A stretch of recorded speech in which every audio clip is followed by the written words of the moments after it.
Hello, and welcome to Revamped, a rewatch podcast that revisits my top favorite shows and movies. I'm your host, Brandon Alexander, joined by my co-host, Courtney Autumn. Venture with us as we set our sights on the infamous Hellmouth to cover 90s cult classic, Buffy the Vampire Slayer. Follow along from the beginning, spoiler-free, as Courtney views the show for the first time and I revisit the series for new takes and a fresh perspective on its narrative. Each season, every episode, in order, we will follow Buffy Summers and her friends to examine their character development, the show's underlying themes, along with its major story arcs, all while engaging in conversations, sharing our own authentic thoughts and feelings to what's unfolding before us. So sharpen your stakes, load your crossbows, and join us as we explore the supernatural world of Buffy the Vampire Slayer. Let's get into the episode. Hello everyone, welcome back to another episode of Revamped. Today we're going to be covering Buffy the Vampire Slayer Season 3, Episode 7, Revelations. Aired November 17th, 1998, written by Douglas Petrie, his first episode, I will say, and directed by James A. Courtney.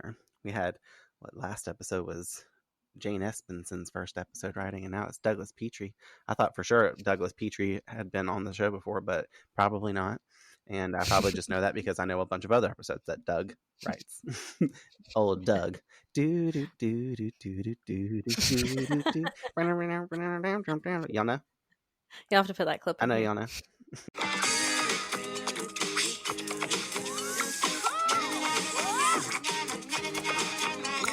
Look at Courtney talking about giving me clips to put in here.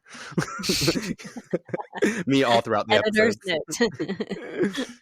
All right. Lucky number 7. Lucky 19, but 7. You know? Nah, it's our 7th episode. So you know what that means? It's a theme to highlight this season. A big theme just for this episode specifically is everyone's hiding something. So they need to get their asses out the closet. They need to stop hiding shit. Like whether it's Willow's affair, Buffy and Angel's little secret going on, you know? And then Xander's motives. I had to put him on the list because like he had his behavior to act appropriate. And then we have Miss Post's true agenda as well. But the entire episode revolves around the dangers of concealment. So that being said, in this episode, secrets are heavy in Sunnydale, and when new faces arrive and old ones resurface, trust within the group begins to splinter. A new watcher arrives and shakes up the Slayer dynamic with a hidden agenda. Xander and Willow's romance edges closer to exposure, and Buffy's private world with Angel can no longer stay hidden from her friends, forcing everyone to face the truth, whether they're ready or not. Ready or not, here come the secrets. Here come the revelations. Saturn must be in retrograde. It said, all right, time. You remember time? Beyond. Guest stars this episode, we have Serena Scott Thomas as Gwendolyn Post and Gary Casper as Lagos. Even though we don't know what Gary actually looks like, we just know he looks like some kind of crazy horned motherfucker and getting his head chopped off. For real. Some Frankenstein looking dude. Oh, you and this Frankenstein. Like, Luke looks like Frankenstein. I'm like, no, he doesn't. Kinda. What did you think of Revelations? There's a lot going on here, a lot to speak on. Yeah, it drove me crazy in like not even good ways, really, in annoying ways, because it was the most annoyed I ever was with Willow and Xander in combination. I'll say that. More than Dead Man's Party, Willow? Oh no, she was annoying there. Yeah, I forgot about that. But this is a close runner-up kind of situation, and it's just because of all the like blaming, but you're doing the same thing, like just being hypocritical basically and contradicting yourself. So anyway, I was annoyed with that, and then I felt bad for Giles this episode, because poor Giles is unaware seemingly the entire time of everything. Enough to get bopped upside the head. He's getting blindsided by everybody this episode. Literally, poor Giles. So yeah, but I enjoyed the episode, and I was here for it when the ending came around, and we finally got squared away. Squared away, pushed away, kicked out of dingy hotel rooms, all the things. Struck by lightning, we don't know. I know, right? Thor was up in this episode. Thor was here in a plenty, but not also. I was waiting for the hammer to come crashing through the ceiling, but it did not. Just to let everybody know, we got to watch this episode together virtually for the first time. We were like, let's make an attempt at making this an option, because I was like, we should watch it just for funsies together. And I think we did have a lot of fun viewing it together. It was really fun to watch you witness what was going on and not be staring at my phone, as everybody always loves to talk about in our reaction videos. They're like, I love how you keep looking at Courtney in the camera trying to see her reactions and stuff. This one was funny to watch. I want to say first, Gwen was a woman, and I said this whenever we started to watch it, and I was like, so you were right about the new watcher, but I was like, unfortunately, she's not here to fall in love with Giles like you wanted. I know, but I instantly started hating her, so it was okay with me that didn't work out, because I was like, it would be the person that unfortunately he would end up having feelings for, or something like that, but she's just like she is, you know, not actually has like an ill intention the whole time, but she's just an asshole basically. And I love how you just like really zoned in on that one part, and you're like, did you see her take out her own tea bag? Yeah, that shit was making me mad. Yeah, just little shit like that. That was such like a, you know, kind of display of her character in a nutshell, because she's just very like pretentious almost, and like there would be no impressing her or pleasing her or satisfying her. I don't know. She just seems like the kind of person. There's two things that you can do to satisfy her. You can be give her that damn glove, or be Lagos, who's helping her find the glove. Because if she follows Lagos, he leads her to the glove. Or if you're bad magics and mysticism, she'll be like, "Kick me out of the castle, get me the fuck out of here." Or if you're Faith and you're an idiot. I wrote in my notes that she was not here to fall in love with Giles. She was, if anything, more in love with Menegon and lying. Yes, very much so. Yeah, I really like this episode, like all Buffy episodes, you know, because duh.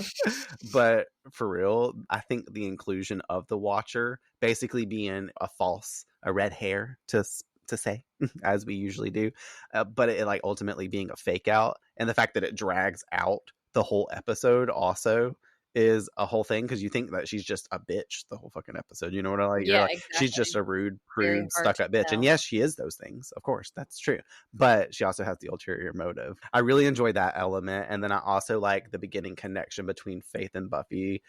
It just shows how much their relationship has grown since they've come to town.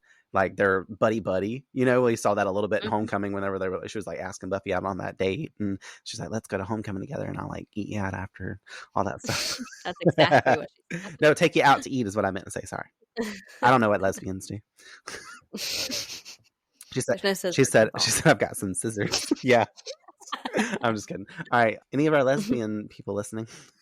Courtney's like, I'm here, I'm listening right now. Me, I'm always here. You know, for real, jokes aside, they're really vibing, and I really like that.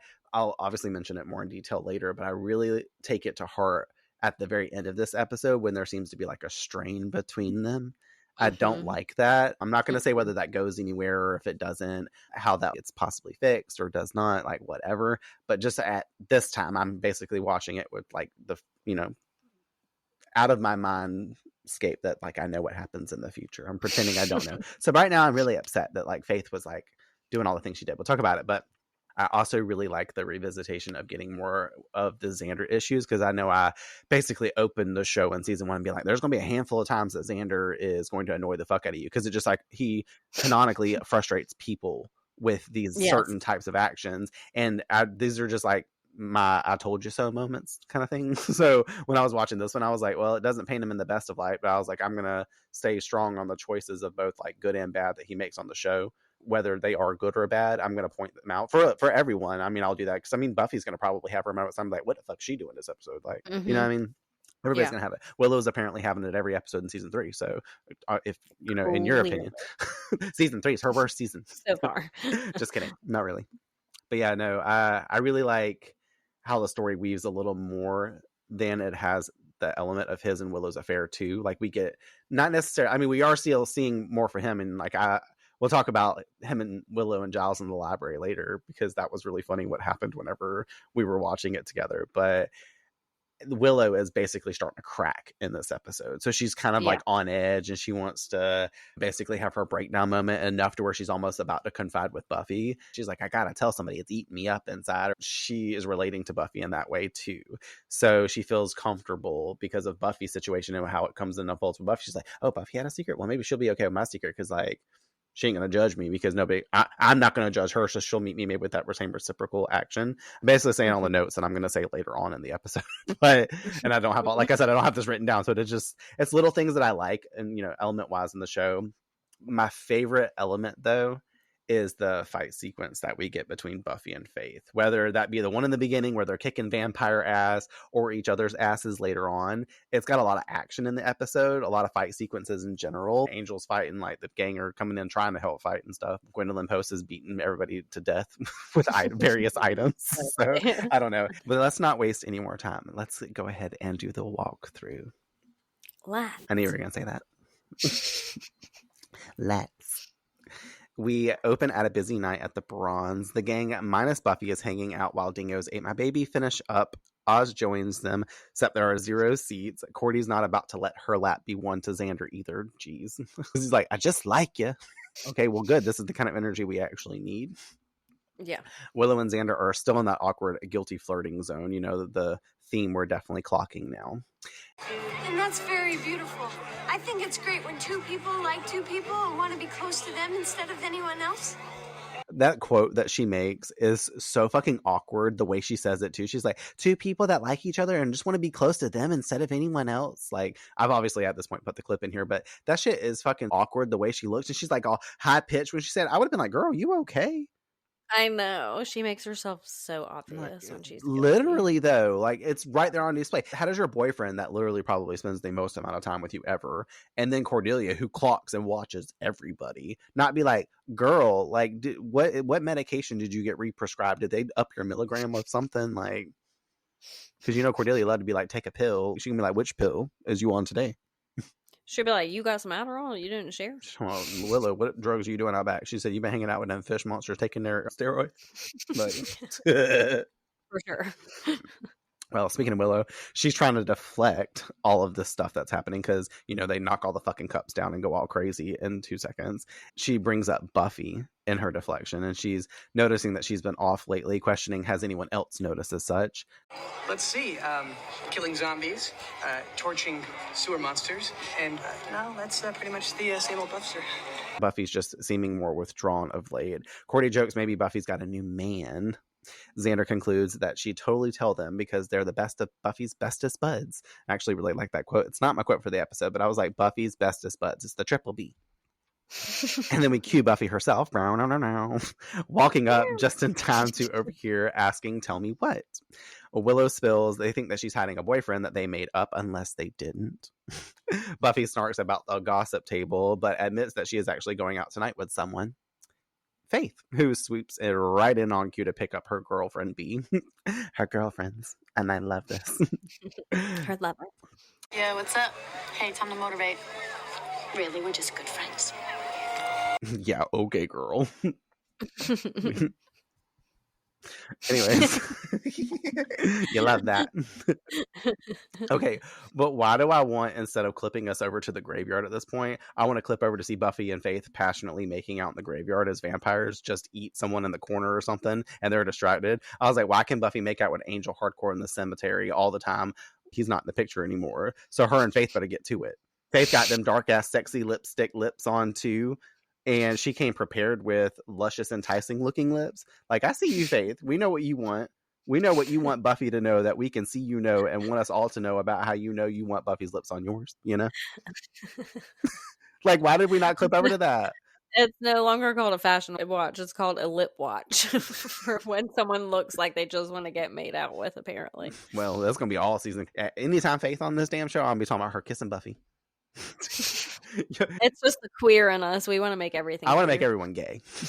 No, but there's a lot of queer coding, and you'll see it as the season unfolds and stuff like that. Not necessarily with them or the same way they did in season 2, but there's a lot of people, like the fanfic on the internet is probably rampant wild with all kinds of characters, but specifically with Buffy and Faith, I'm sure there's thousands of e-letters being passed back and forth out there between people. I don't fucking know. I just really want them to kiss. They look so cute together. I'm just like, be lesbian. I agree. They would make a cute. But at the same time, Buffy, she's not gay, so. But she could be. She doesn't like the scissors. She just needs it. She just needs to try it one time and she'll love it. I know she will. I know she will. I don't know what is wrong with this episode already. Fucking unhinged gay talk. This one's definitely rated R. Yes, rated R. Rated F for Faith. Rated F for fuck. And then they fucked. Loves it. Either way, unfortunately, we don't get to see Buffy and Faith make out, and we go over to their not-so-date in the graveyard as they are both thrown back on the ground, each battling a vamp. Giles watching them nearby. This little moment, too, kind of gives me the vibe of when Giles was watching Buffy in Ever Kill a Boy on the First Date. He was like analyzing her and stuff and telling her like, you do this, that, and the other, basically critiquing her. And she's like, Giles, don't mention it. It was my pleasure to make the world safe for humanity again. He's there chilling watching them, and these girls put on a pleasant show for him and us. Buffy fashion watch, because I mentioned in the our live watch that she had that beanie on for the first time and actually looking kind of hot in it because she actually pulled it down on her fucking head. I know, God, but finally. I told her she needed to actually have a bomb go off on her head so it could rip the sequined ass letters that say bomb on that hat, because I don't understand why it just says bomb. No, I don't know what Rue 21 she got that at or what was happening, what discount outlet at the mall had that, but she needed it was Forever 21. She needed to turn it around so that way it just looks like a black beanie. Come on. That part was a fashion out for me. Either way, the two NSYNC kick their vampires back into one another, and then they stake them simultaneously as we get an epic 4K per sleigh as their backs clash and they fade to dust in one cloud. Super cool motion. You've all seen it. You know exactly what it is.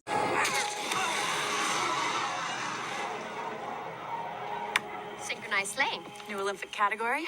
Buffy and Faith high five, asking Giles what does he think as a female steps out from nowhere, clicking a fucking stopwatch. She's like, bitch, what was you timing? She goes, sloppy.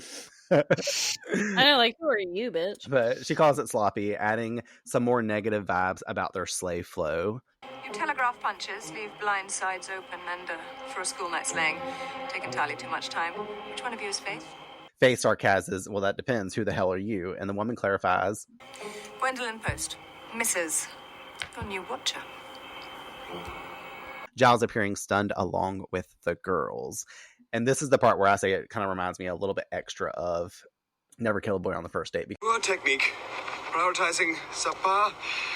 Execution was adequate, but a bit too bloody for my taste. You are expending too much time and energy. It should simply be plunge and move on. Plunge. Because instead of Giles getting the chance to critique them, this bitch hops out of nowhere and critiques them. And then Giles is even stunned. He's like, what the fuck? Who the hell are you? But then obviously she says, you're new watcher. And he's probably really confused because at this point he should have been a little alerted and called the Watchers Council before we even unfold the episode. And then so Gwendolyn Post is sent here like, why didn't y'all let me know? I know y'all said you would be sending a new watcher, but why didn't you let me know she was arriving this week or anything? You know what I'm saying? Yeah, just totally. Doesn't make any sense.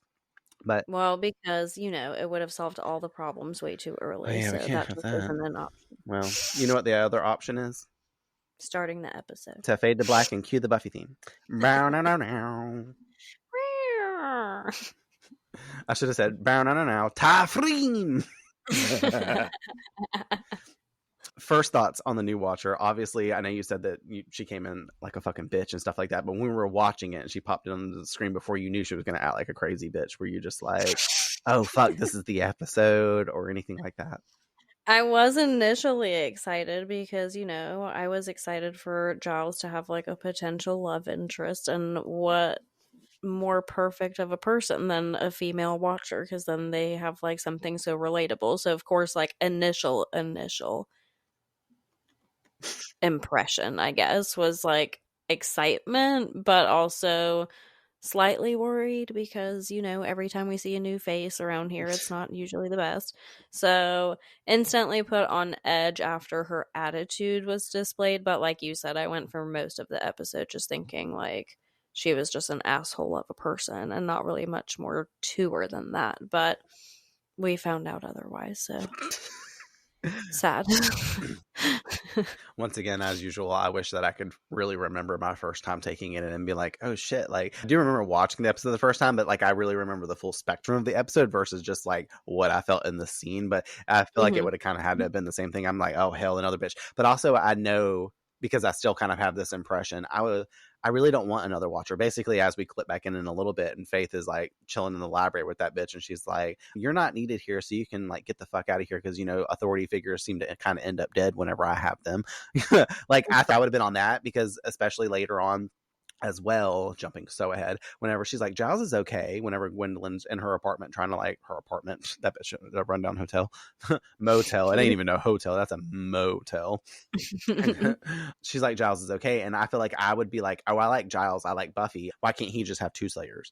Why do we need this individualism, especially if I'm called here? I like, agree. do you plan to come pick me up like you're my substitute or my new mommy or whatever, and go take me off to like some other town, and we're gonna like go hang out there or something? You know? Why not two watchers in one area, two Slayers in one area, if anything?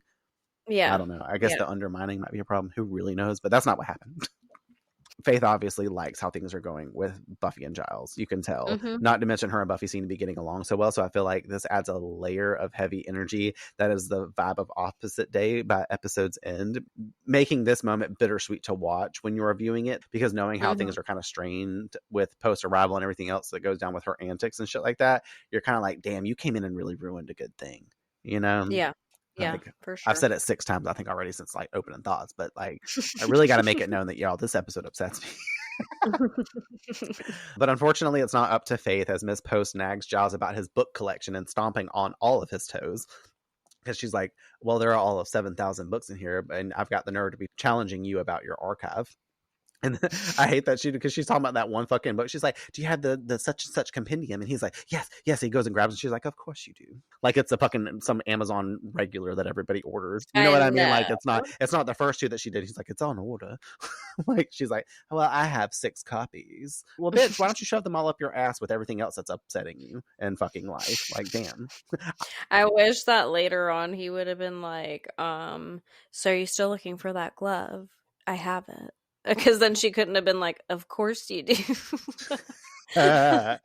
real. Basically, he does say that, dude. He's like, we have the glove, and she's like, ooh, exciting. We might as well just skip right to that part of the episode. He should have just delivered it fiercer, you know. What he should have done is he should have a little bit of attitude. No, the second she took that tea bag out that he gave her and put her own in there, he should have grabbed that little thing that she hits him with and hit her with it. Anyways, you're right. She mentions again how she is there to be watcher to Faith per the Watcher Council's orders. Faith again not on board, and Giles stepping in, showing cooperation with the council on this matter. Post actually clarifying the council wishes her to report on this entire situation, including reporting back not only on Faith but Mr. Giles as well, since there's talk about him becoming too American. And I like that too, because Buffy's like, him? Because he's like, me? I know. They all were like that. They're like, the fuck? They're like, really? Not They're like, Giles. did you see his tweet? Post offers information about a demon called Lagos that is due to the Hellmouth anytime, who seeks to find the glove of Menegon, a highly dangerous mystical weapon. Basically, her name is Lagos, is what she's trying to say. And she's like, we need to stop the demon before it acquires the glove. Giles curious what she proposes, and her snarking back a no duh, you fool, obviously kill him. She instructs both Slayers should coordinate a hunt, as it's supposedly held in a cemetery in Sunnydale, aka they're gonna have to search all 12 of these motherfuckers in this town to find that bitch. 12 damn cemeteries though. I mean, we already knew this, but goddamn, like, that was what, like, how many fucking churches did they say last season that we had? I don't remember, but it was a fucking shit ton. Like, damn, everybody trying to go to church, and we got 12 cemeteries. They must all be connected to the damn churches. And they big ass cemeteries too, just saying. These ain't little tiny things with like 14 headstones. They all got like 226. Like, no. Oh no, it's half the town. Well, this bitch steps on Giles' toes some more, rightly irritating him and asking Faith to step out with her. Giles calls this interaction bracing, and Buffy asks immediately, can we kill her? Yes, exactly. Buffy's on board. The council would frown upon that, though, so he offers a training session for them instead. Cutscene transition magic to Angel's Mansion, where him and Buffy practice Tai Chi by a fire, as it's clear he's been giving Buffy lessons, and basically all his lessons turn into the I'm gonna touch you and almost kiss you, before Buffy catches herself and decides, you know, I'm done edging you and I gotta get the fuck out of here. Like, that's exactly what happened. She like almost turns around and kisses him, and she's like, I should leave. And he's like, no, don't do that. Why would you do that? Well, she's like, it's a big night for us Slayer types. And then she tells Angel that the demon Lagos is in town. And this motherfucker's like, Lagos? Like, oh, we used to be real good pals back in the day. He knows exactly who Lagos is. Because, you know, in 20 minutes, he goes to the crypt and gets the fucking glove. Because he's like, I remember where that is. And I love Buffy because, of course, she doesn't remember the glove of 𝗏𝗏. But she tells him, she's like, yeah, that demon's in here searching for some thingamabob. Like, Buffy, you need to like write on your hand every single time, like 𝗏𝗏istos. What did she keep calling 𝗏𝗏istos? I can't remember. Kissing toast. Oh yes, that was one of them. That was one of them. I said them all in that episode and stuff like that. That bitch, she's just bad with names. Too bad iPhones weren't a thing. She couldn't have her little notes pad on the go. Yes, a notepad. Yeah, for real, definitely. She needed the pages open so that way she can take jotted notes all the damn time. Either way. He asks her to be careful as she exits for another Tuesday night in Sunnydale. As he ponders, he knows more than he's let on. I wrote my notes in bold. I would love to be here training with Angel while he's shirtless. You know, again. We know. Because apparently every time he got his shirt off, I'm over here like... Which is often. Back at the library, Giles is frustrated, joined by Willow and Xander as he's not coming up with any info on Lagos, ordering the two if they choose to stay, then work. Basically ordering Xander. I'm just wrapping Willow up into this because anything that Xander's guilty for this episode, I'm automatically putting Willow on the bus with his ass. As I wrote my notes, actually, 2 seconds later, talking about, well, Xander anyway. He moves up to the stacks to search more on this late night with Willow, commenting on the flag up Giles' ass, helping also Willow take care of her headache in the form of a 90-second head rub, not a 90-minute, a 90-second. That pulls her into one of those intimate moments of them kissing again. Thankfully, one that doesn't go on too long because Giles comes up, them noticing and breaking up that moment when he's found a bit of info on the possible location of the glove and they can stop their researching. Xander asks where's Buffy, but they're not certain, and he concludes that he will go check out this crypt that apparently the glove's at, since he knows which one it is, and to send her that way if they see Buffy. That shit was so funny because for some reason, I don't know if you just like were watching it and you're like, did Giles see them? Did he see them? And I'm like, no. What do you think he's at in like a loof or something? He's like, nah, I didn't see that. Yeah, I'll keep on. I feel like, maybe. What do you suspect Giles would do had he have seen them? Because obviously he didn't. Like, but do you think he would have said something, or do you think he was just like, oh, I don't want to know? Like, this is the time I'm gonna take my glasses off and clean them and act like I couldn't see because I was blind for a second. Probably. I mean, I feel like if I was Giles and I did see them, I probably would have just stood there and we would have had a real awkward moment of all of us just staring at each other and me not knowing what the fuck to do or say and just being like, what did I just see? For real. Like, that's probably what I would have said. What did I just see?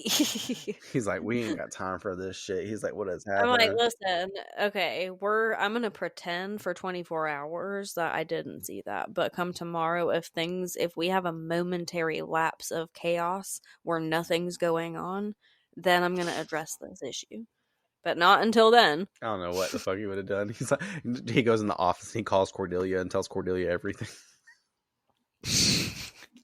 No, because Giles is the kind of person to make you do that shit yourself, but he'll be there.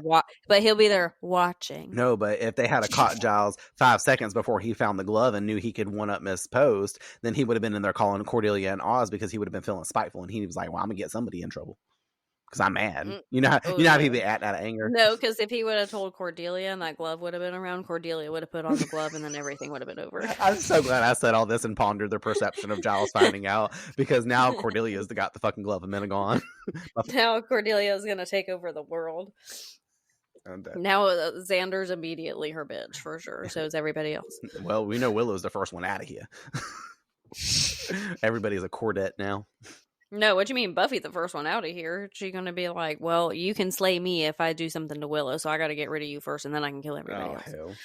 Cordelia would never. Cordy said, no lightning is striking me today. Well, out on Sunnydale Main Street, Faith is taking Buffy through all her negative vibes past ex-boyfriends, aka losers she's magnetized to her. I'm like, you don't have any girls on that list? Okay, whatever. Are you sure? That girl get bisexual. I'm sorry. There ain't no way in hell, but also I agree. Wondering if Buffy will share her past conquests, also like boinking the undead. Buffy isn't wanting to chat about the complicated life with Angel, and Faith pushes the issue for a minute, and Buffy like gets a little snappy with her to shut her down since, you know, the issues are still lingering. Faith backs off, deciding she can go patrol and Buffy can go home. And I do really like that because Faith's trying to get into her world a little bit. She's trying to get her opened up to speak at it. She's like, well, try, you know? And Buffy's like, well, I'd rather not. And, you know, Faith does meet her at her boundary, which is very nice for Faith to do, because I feel like Faith's the type to keep pressing the issue. And you're like, bitch, what did I just say? And she'd be like, oh, fuck, damn, bitch, why are you acting like that? And be like, because you acting crazy. And be like, oh, shit. Like, you know what I mean? I feel like she does get upset about it, though, because then all of a sudden she's like, all right, goodbye. Yeah, well, I mean, she does technically, but she's like, oh, well, okay, well, I'll call it like I see it. She's like, whatever. But at the same time, this is also for the bigger picture of the episode.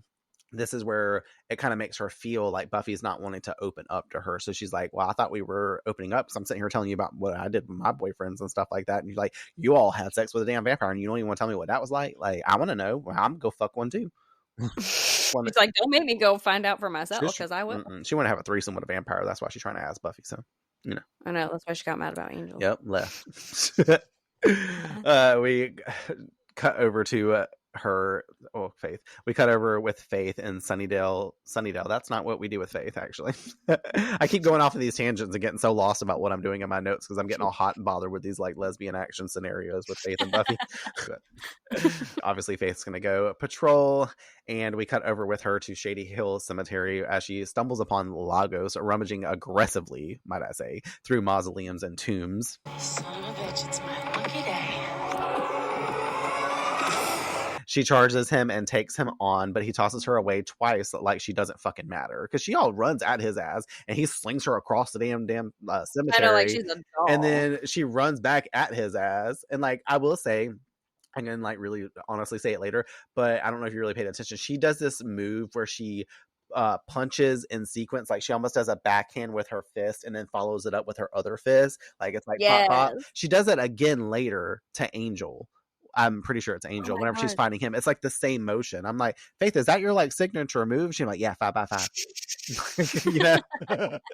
So she does it twice, and I was like, I'm gonna be watching out for this and see if she does it again. But she did it twice this episode, so I was like, damn, they really didn't choreograph Faith too much. They said, hey, do that same move later that you did earlier, and we'll call it good. Surprised she did it on Buffy when her and Buffy was fighting. Like, damn, that's all she got is whipping out that 1-2 sequence punch fist move. They didn't even put either of those moves in a video game. I don't know. Well, you know, like you said, she's a rag doll, and he throws her across the fucking way like a baby doll again. And this time it really hurts her. He also doesn't find what he's looking for, and he, as I would say, gets the fuck out of there. And Faith tries to catch her breath because this bitch is like whimpering on the ground. She's like, it did not feel good getting busted up against that mausoleum 2 times. Hell no. She's like, I just got thrown at a stone wall twice. This is not okay. She's like, my lipstick is smudged and I gotta put it on again so that way I can go kiss Buffy. every end of my paragraphs, I'm gonna talk about how she's gonna kiss Buffy. Only time she ain't trying to kiss Buffy is at the very end of the episode and when they fight. But honestly, they fight because all that sexual tension's brewing. So, I was gonna say, maybe it's arousing to her. You never know. Talk about Stockholm Syndrome from episode 4. Over at Restfield Cemetery, Xander arrives creeping through it, scared and nervously bantering to himself about how he's alone and going to get himself killed. He sees activity in the crypt that he's there to check on, hiding behind some bushes as someone exits, which we notice is Angel carrying an item in cloth. Xander following slowly behind him on his trail. This motherfucker all pull out his stake too, like he gonna do something with it. I mean, I get it for protection. I would rather have that if I knew a vampire was gonna run up on me anyways. But Xander, you think you about to fight off Angel if he's back, and if he especially is Angelus? No. Like, you not remember how he made you do that fucking backflip whenever he punched you and Bewitched Bothered Me Road in Buffy's front yard? I remember. Me too. I ain't forgot it. I think about it all the time. But also, I was so frustrated because when we were watching this, I don't know if you like randomly got a text message or something like that, but you were kind of like looking down, and I was like, "Look up, bitch! You're gonna miss that. He's seeing Angel." And thankfully, you looked up in the nick of time, and I was like, "All right, great." And then your mouth like literally dropped. You were like, and then you were like, when he put out that steak and shit, I was just like, "Oh my god." But big crazy moment, because you had the moment that basically everybody has when they have to see this the first time. They're like, oh shit, no one knows that Angel's back, and now Xander is aware of this. And obviously he follows this motherfucker, and we go back to the mansion with them as he sneaks down the atrium stairway. And I remember when he was going down there, you were like, Xander, what are you gonna do? or some shit like that. I don't remember exactly what you said, but you're like, what are you doing, little boy? Like, following him all the way down to his house. Like, He's like, I've been here before. I remember becoming part 2. He's like, kick his ass, kick his ass, kick his ass. And then obviously he's stunned as he catches a visual of Buffy inside with Angel in a full-on passionate makeout session. That shit's crazy because they've been holding back this whole time. And I was like, how unfortunate. Now all of a sudden Angel comes back and you just making out with him. What did they do leading up to this? Were y'all doing the Tai Chi again? If you had the glove at this point, whenever Buffy got there, why didn't you automatically tell her, hey, I got the glove? He tells her in a moment. You know what I mean? That should have been the first information you say, not like, hey. No, they saw each other and they've been waiting since earlier to make out. So it was like immediate. Their lips just had No, you know what happened? Buffy was hot off leaving Faith. And her sexual tension had risen. And she's like, well, I couldn't have Faith a little bit ago. So now let me get Angel. We've cracked the fucking and pretend code. that he's safe. But obviously Buffy catches herself inside and she's like, oh fuck, we're doing shameful acts, we gotta stop this. And he deters her from leaving. He's like, no, I have what you're looking for. And he shows her a metal glove and a cloth, aka the world's ugliest fashion accessory, because that's what she calls it. Him deterring her also from touching it, informing once put on it cannot be removed. So, no touching. Kind of like us. She tells him to hold on to it, and she will tell Giles in the morning that she found it. I can't remember it right now because, I usually like to sing out the little musical cues and scores that we have sometimes. But there's like this certain kind of tone for the score that plays right here, and I really like the way the melody is whenever the glove is revealed. Christoph Beck is doing his chef's kiss bullshit that I love. Like this episode, I also love the song. I don't know what it's called, but whatever the score for the fight sequence that he does with Buffy and Faith later, I don't know. Season 3 has kicked it up a notch because he was still working with a couple of the other people, not him specifically, but like they were sometimes his scores and then sometimes the other 2 guys that were doing the scores for last season. And now it's like Christoph Beck is full on like the composer for the show. So you can tell when it's him, and I really like his music, as I always like basically beat off to. So love it. I'm over here. I got the sexual tension flowing, so now I'm like horny for the music. Either way, just random little note that I put in here. Over at Giles' apartment, he sits with Gwendolyn, who is shitting all over his actual legit findings of the glove because, he's showing her in the books and she's like, yes, I've seen that, essentially. Once again, irritating him as their hot water for the tea begins to hiss. And I wrote my notes. I was like, that sound is totally the same sound in Giles' head of him steaming and reaching a boiling point himself. Like, very clever placement because as soon as she says that what irritates him, that shit starts whistling. Based on the expression of his face, I was like, this sound is just perfectly placed in the episode. Mm-hmm. She makes him aware of the fact that she knows that she must be acting tiresome, and he's like, yeah, exactly. He goes, exactly. Bringing out her own prepared tea bags and rudely discarding the one that he had offered her. Shit's so crazy. And I remember around this point in the episode, I think a moment had passed and him and Xander were over there talking, and I was like, what did I say? I made the comment and I was like, are we serving tea right now or are we serving cunt? Because that's what Gwendolyn is doing, Shit was so funny, but we had to all pause for a second because we got into hysterics for 2 seconds. But she also, before Xander comes running up in here, speaks on Buffy as well, Giles having to assure her that his slayer is industrious. And vocabulary lesson with Giles, he says a word that I didn't know what industrious meant, which means to be diligent and hardworking. And I was like, like maybe sometimes when it comes to the Slayer duties, but if we're talking about Buffy at school, like when it comes to Sunnydale High School, I don't know if Principal Snyder was it the same thing, or her teachers, or that teacher that didn't know her in Homecoming. She's talking about, who are you? Exactly. That's what I was about to say. Well, being that some of her teachers don't even know who she is would indicate that she's probably not very industrious because the bitch ain't never in class. She always in the library. Maybe to Giles she does seem that way because she is always with him during school hours, so that makes her seem some type of way. Seem. Quote. Seemingly. He also assures her that he is in full control of his slayer. These words triggering the in-scene transition magic he doesn't want as Xander runs in, yelling about how they have a big problem. It's Buffy. Post giving him a "you were saying" type of look, and Giles stepping away to speak with Xander alone. That shit's sucky too, because Gwendolyn's like, do you need help and assistance? And he's like, no, you stay over there, dumb bitch. That's totally what he thought in his head. The next morning, Buffy enters the library, telling the gang about her gains of the magic mitten thingy. She doesn't say, I've got the glove of Metagon. She goes, I got the magic mitten thingy. Buffy. She wrote that on her hand. She's like, I can't remember the name of the glove, but I know it's a magic mitten. She's like, it's magical. And it goes on my hand. And then she wonders why the core five are sitting with tragedy masks on. Giles suggests her to take a seat, one that Xander is more than glad to offer her. I wrote my notes because like it always gives me this. He gets up out that chair and smacks it back like he's excited for her to get this intervention that they're about to give her. That's the way I've always read it. Like the way he just, like I said, slaps the chair down. He doesn't even look at her or really like acknowledge. I mean, that's a very chivalrous thing to do, is like give the lady your chair. But like there are enough chairs in there to go around. Y'all all sitting around this damn table. Buffy could have took the seat around there by Oz, or sat behind Cordelia, or stood. She a Slayer. She got strong legs. She don't need to sit down. Like this ain't Willow in the first season when she's like, I should sit down, and she's like, you are sitting down. She's like, oh, good for me, you know. Like, no. This is just where I'm starting to get heated over Xander. All the sexual tension's gone because I'm pissed off. Buffy is curious what's going on, and Giles wastes no time telling her that they all know Angel is alive, and how Xander saw her with him, and how it appears that she's lied to them in hiding him. I loved it whenever this like scene came in and Buffy was walking in the thing. You were like, intervention. I was like, yep, exactly.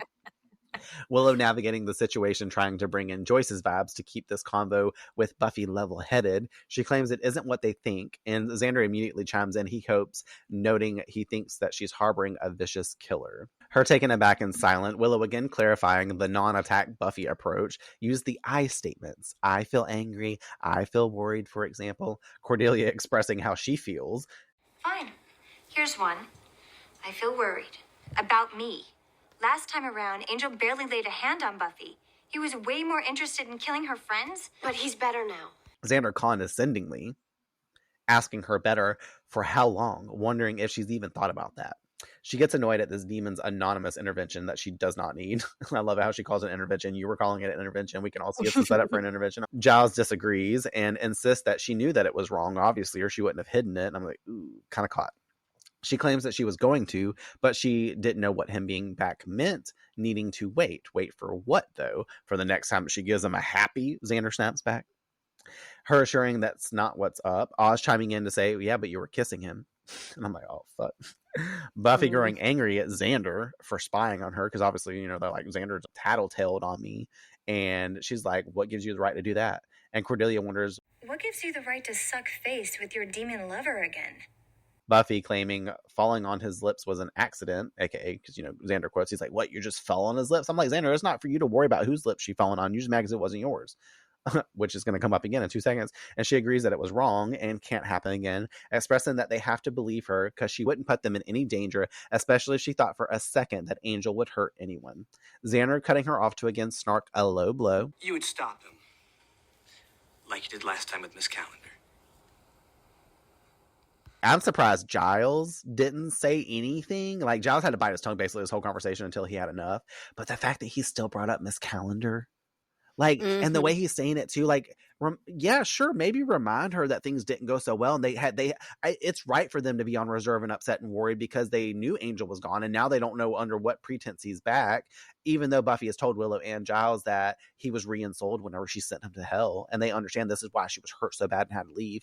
That's all contextual to the conversation. We all know this now, so this shouldn't be as big of an issue. But I do get the concern of you being worried that this could all play out the same way again. What if Angel's just so in love with you and you don't fuck him and he gets a happy just because his pure happiness is being back with you? You know what I mean? And then he goes to Angelus again, and then we're season 2 is season 3, you know, like, whatever. Yeah. Who's the next person? Willow dead? Cordelia dead? Like, he done tried to kill all of them last episode, like, or last season, like Cordelia expressed a minute ago. Like, I get it. But why does Xander have to say it the way that he's saying? Like, tone and the way you say things always comes across a certain way.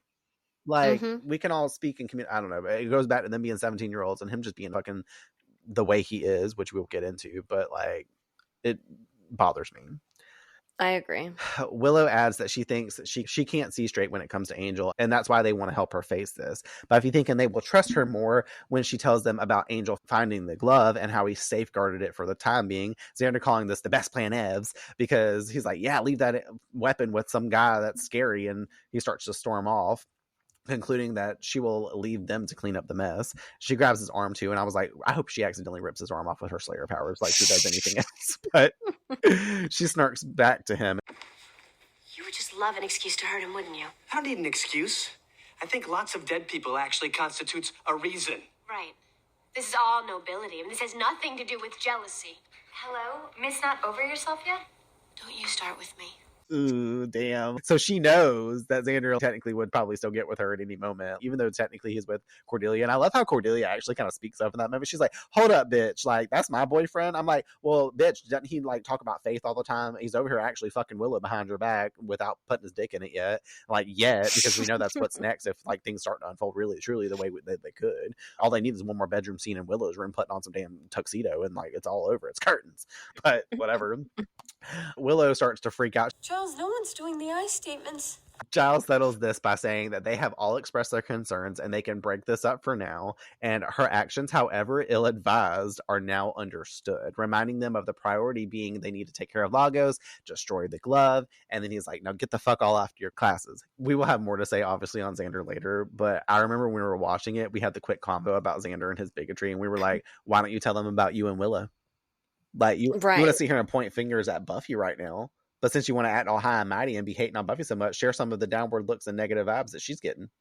But Willow was the same, because I instantly got irritated with her when she was like, we just think that when it comes to Angel, you can't see straight. And I'm like, oh, really? And when it comes to Xander, you fucking can. Yeah, she got her contacts in. No, she don't either. Uh-huh. No, she don't. She ordered them from Moloch.com. You had to send some e-letters back and forth. Yep.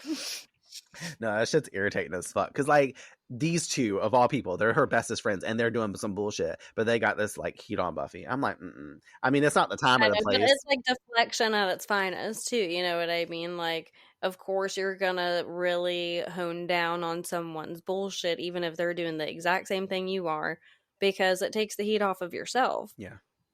You know, so it's like the more people are distracted with what Buffy's doing wrong, the less it even will be like paid attention to, kind of thing. Especially on Willow's side, I see that. I didn't actually think about that actually, like at all. Like serves both ways, you know what I mean? So she's like, oh, I'm really gonna come down on her. And also it's kind of like the subconscious way I think that we all do when we've passed judgment over something or someone that's done something we know we're guilty of ourselves, but we're still sitting here like being an asshole about it. You know what I mean? But it's like a subconscious thing where it's like anything you're saying about it out loud that you've done yourself is really kind of like you're talking to yourself, whether you know it consciously or not. So I feel like Willow just need to go home and look in the mirror and repeat all that same shit back to herself and replace Xander where she said Angel. I wish that we could be a little fly on the wall and see what exactly Xander told Giles when he was in the room with him and Miss Post. And then also when they all got to school that morning, like, did Giles say, like, hey, everybody meet here and we're going to have a whole conversation before Buffy gets here and let you know first before Buffy's even in the room,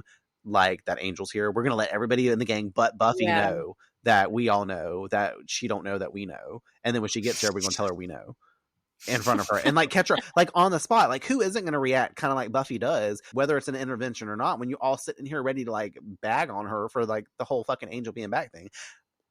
I'm going to talk about it in 2 seconds because, I mean, we obviously got Buffy and Giles to still kind of deal with, but I get why Buffy didn't say anything. Like she said, she was afraid. She didn't know what this meant. She didn't have answers. She didn't know about Angel, especially with the fact that he come back crazy and snarling, and we thought he was Pete essentially killing everybody, but it was Pete. Again, also, I feel like Giles is even kind of guilty of it because I'm like, whenever he thought that he was like chasing Miss Calendar's ghost around the school, you know, and it wasn't even her, he's like living under this false like perception because of how he feels. So it's like, why is it so far-fetched to understand that she has so many feelings for Angel that even if she wanted to, even if she was like, this is the worst idea, I have no idea how to trust this, how can you immediately then stake him? Mm-hmm. You know, or how can you immediately put an end to it when, number one, technically she already did. That's what I'm saying. You want her to kill him again? You know what I mean? Like, you know how hard the shit was. And he's fine, monitor it. Like, it's a whole thing.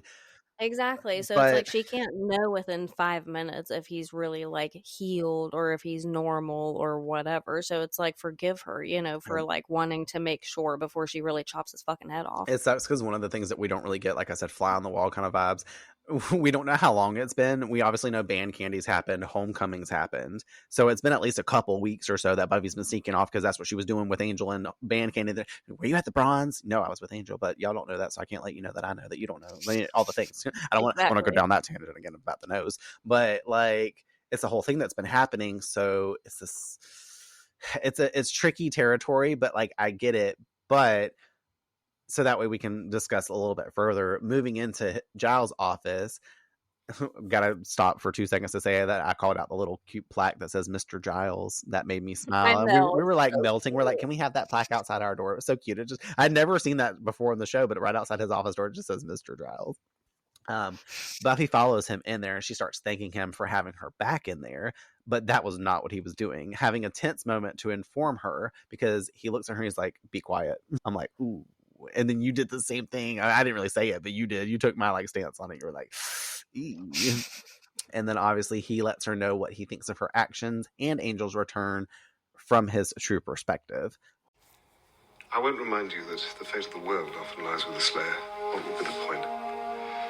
Nor shall I remind you that you've jeopardized the lives of all that you hold dear by harboring a known murderer.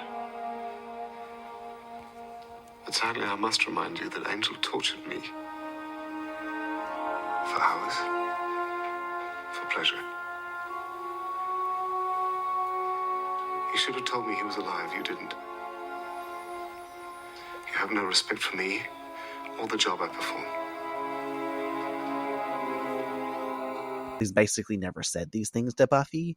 So I get it. He takes a seat sternly with his back turned to her and she feels really bad and she like leaves the room because what else can you do at that moment besides leave? We've all had that moment with like our parents for sure. Whenever they're like, I'm not mad with you truly, but I am disappointed. And you're just kind of like, fuck, I fucked up. And you're like, well, I mean, I'm going to press the buttons or really piss them off if I stick around and try to like talk back or do whatever. So I just probably should get the fuck out of here. Like, is honestly the vibe. But in this moment, Buffy looks very remorseful for what she's done and the way she's made Giles feel because it gives her the reality check. Like Wheezy is up in this room with them too because that shit is cashed at this point.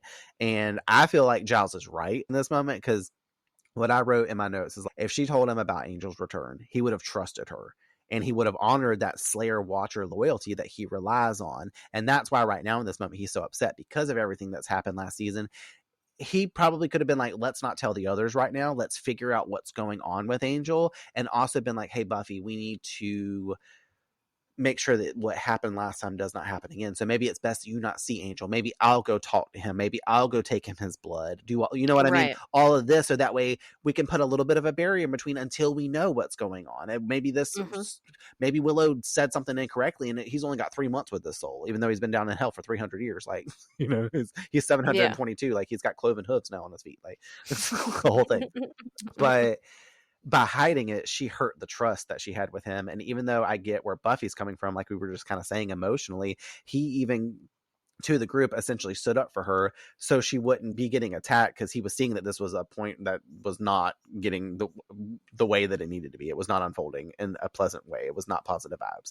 And it was more about what he needed to say to Buffy privately. And I really respect Giles for not doing that in front of the others. I don't respect him for basically setting up this attack, like telling everybody beforehand before she got there. That should have all been presented on the table in front of everybody for everybody to be like, whoa, what? Because obviously Xander already knew, but you know, Xander probably actually called everybody that night and told everybody on the fucking phone. It probably wasn't Giles. But anyways, at the end of the day, he and her are the ones that need to be talking about these issues, not the rest of the gang. Because yes, the others are involved and they've all been affected by what happened last season. But again, I bring it back to the Watcher Slayer relationship, you know?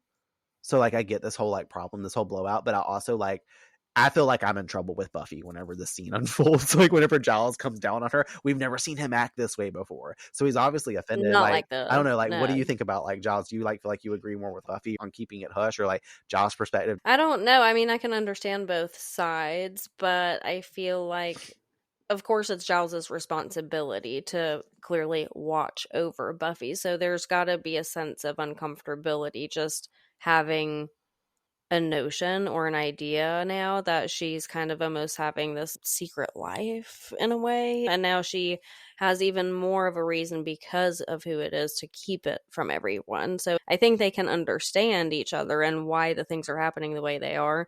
And I understand like the PTSD from what's happened with Angel, you know, or Angelus. And like you said, I think that the best thing to do going forward would have been for Giles to have some sort of compromise in place and say, why don't you let me be the barrier? Mm-hmm. And I don't have rose-colored glasses when it comes to Angel. Yes. So it's like, I can at least see it clear. And even if then he decided, like, let's go one at a time, I'll go see first and spend time with him and go do what we need to do and feel out the situation. Willow, you can go the next day. Like, however, and let everyone have their own time with him so that way they can see that it isn't Buffy just making shit up to have a narrative going her way. You know something, and it's easy to assume because she's 17. So, of course, like, you're going to assume the worst. Like, she's probably making a really dumb choice. She's not really seeing life for what it is, you know, like all these things. So it's like, I get it, but you're not being fair to how well she probably knows this person also. Yeah. Like, this is her partner and someone she loves. So I feel I like Buffy has the ability to make decent choices. Yeah, she didn't make a good call on not telling, and like I said, specifically Giles, but I also have to bring back to the table the fact that Xander did see her kissing him. So when he came back and told Giles that, Giles is probably like automatically red flags. You know what I mean? Like, oh, burnt. Like, this is not good. This could easily unfold. But I don't feel like, I mean, obviously Angel ain't going to get it happy from just kissing it. And I don't think Buffy's going to lose control because she knows what happened last season. She's not going to put everybody in danger like that and go have sex with Angel again. Not that necessarily sex is exactly what's going to make him experience that, but truly sex with Buffy, just like that intimacy, that closeness, that shared moment is what gave him that moment of perfect happiness and what made him lose his soul. It's not him busting one, you know what I mean, or anything like that. It's who he did it with and the time and the tenderness, the care, all that there could be. He was just so happy to be with her on all levels, not just the way that they were making out. Because obviously, if that's the case, he would have lost so a long time ago every episode, like Bad Eggs, when they were just on a makeup and it's party. not like lust-based or anything. It's just like if he feels genuine happiness. So it's a mixed bag, but obviously it puts more tension on the group, puts more tension on this. So they basically, this is becoming like a pressure cooker at this point for the episode, and everything else is going to unfold. Mark Fields wrote about the problem with Giles, and he said, unlike Willow and Xander, he has an actual right to be involved in her decision. He's her watcher. Angelus killed Jenny, and while we never actually saw her learn that Angelus tortured him, we should assume that she did because he reminds her of that fact in the confrontation.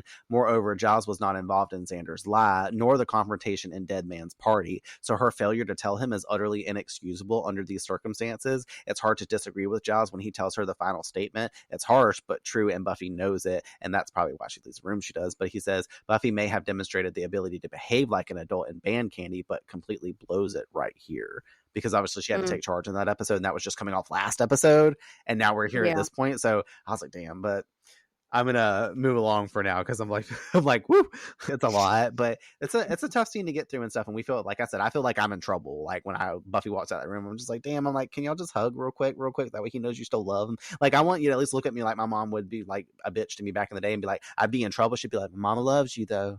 Like, you know what I mean? And you're like, fuck you, bitch. Like, that's usually. I know. I'd be doing that then after I argue with him, and then I'd be like, love you.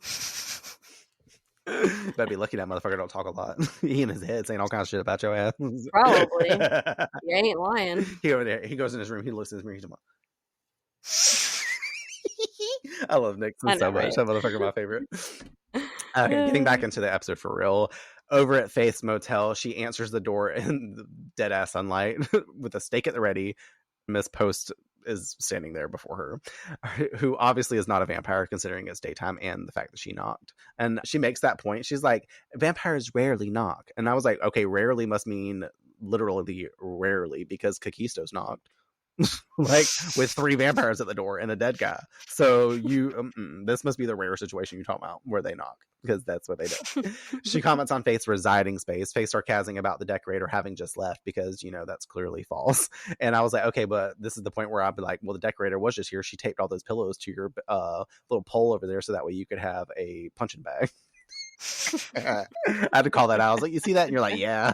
It's so That was tacky. the most raggedy thing ever. But that thing makes sense with what Miss Post talks about with the Spartans and how they resided in similar dwellings to her. She's talking about how they didn't need anything else since their duty was all about the fight and that's all they cared about. And she's basically comparing Faith to that and saying, like, you know, even though you live in this dingy ass fucking motel and you don't have much, you're living by the means that are necessary. So she's trying to make Faith feel better about her situation, which is probably why Faith kind of feels safe with Miss Post at this point, especially with the fact that she's been appointed to her as her new watcher. If anybody that meets a new authority figure, they're going to be a little hesitant, especially if you're somebody that doesn't handle change very well. And we know Faith doesn't handle anything well so far, so except Buffy, she handles her quite well. But she informs Faith on the fact that she as a watcher will be hard on her and that she will probably hate her most of the time. You think? Gwendolyn adding, But I will make you a better Slayer. And that will keep you alive. You have to trust that I am right. going on to hate on what Giles may have been filling her head with, and also alluding to his methods bothering her and how the gang and him were having their secret meetings that didn't include Faith nor her. And of course, Faith is like bothered by this. She's like, what secret meeting? She's like, oh, I don't know, something with Buffy and her friends. And then she shifts focus to like, okay, let's train some, aka kicking, punching, and stabbing. Because, you know, Faith's on board with all that. Because basically at this point, Faith's pissed off. She's like, well, damn, I'm basically losing my girlfriend. Let me go over here and punch this pillow. First lie and shred of doubt here also Post is put in Faith by persuading and manipulating her into thinking that she doesn't matter or that she's an outcast from the initial circle. And unfortunately it fucking works because she gets upset here. This is the breeding ground for everything that's to come with Faith here in just a little bit. Unfortunate, but fuck you, Miss Post.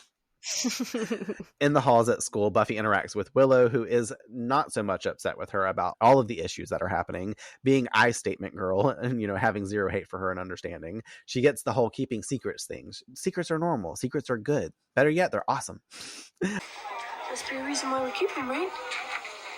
Willow asking if she's coming to the Bronze tonight or sneaking away for another secret rendezvous with Angel. None of the above, then. Buffy needs to make this up to Giles by finding and killing a Lagos tonight, saying that she's going to stake out the crypt to see if he shows up looking for the glove.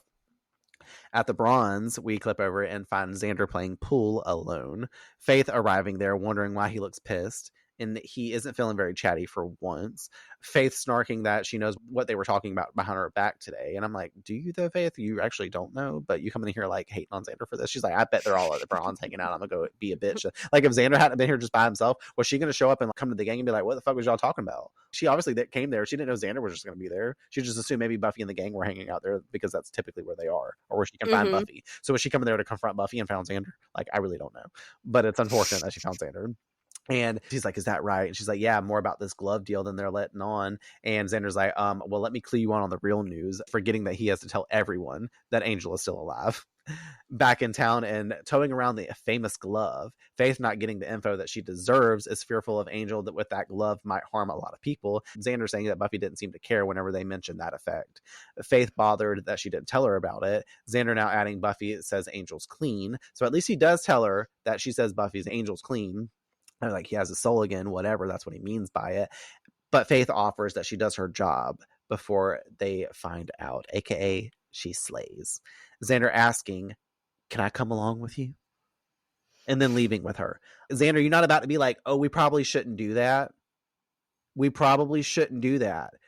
We probably shouldn't do that. You see how easy that is to say? I said it 3 times.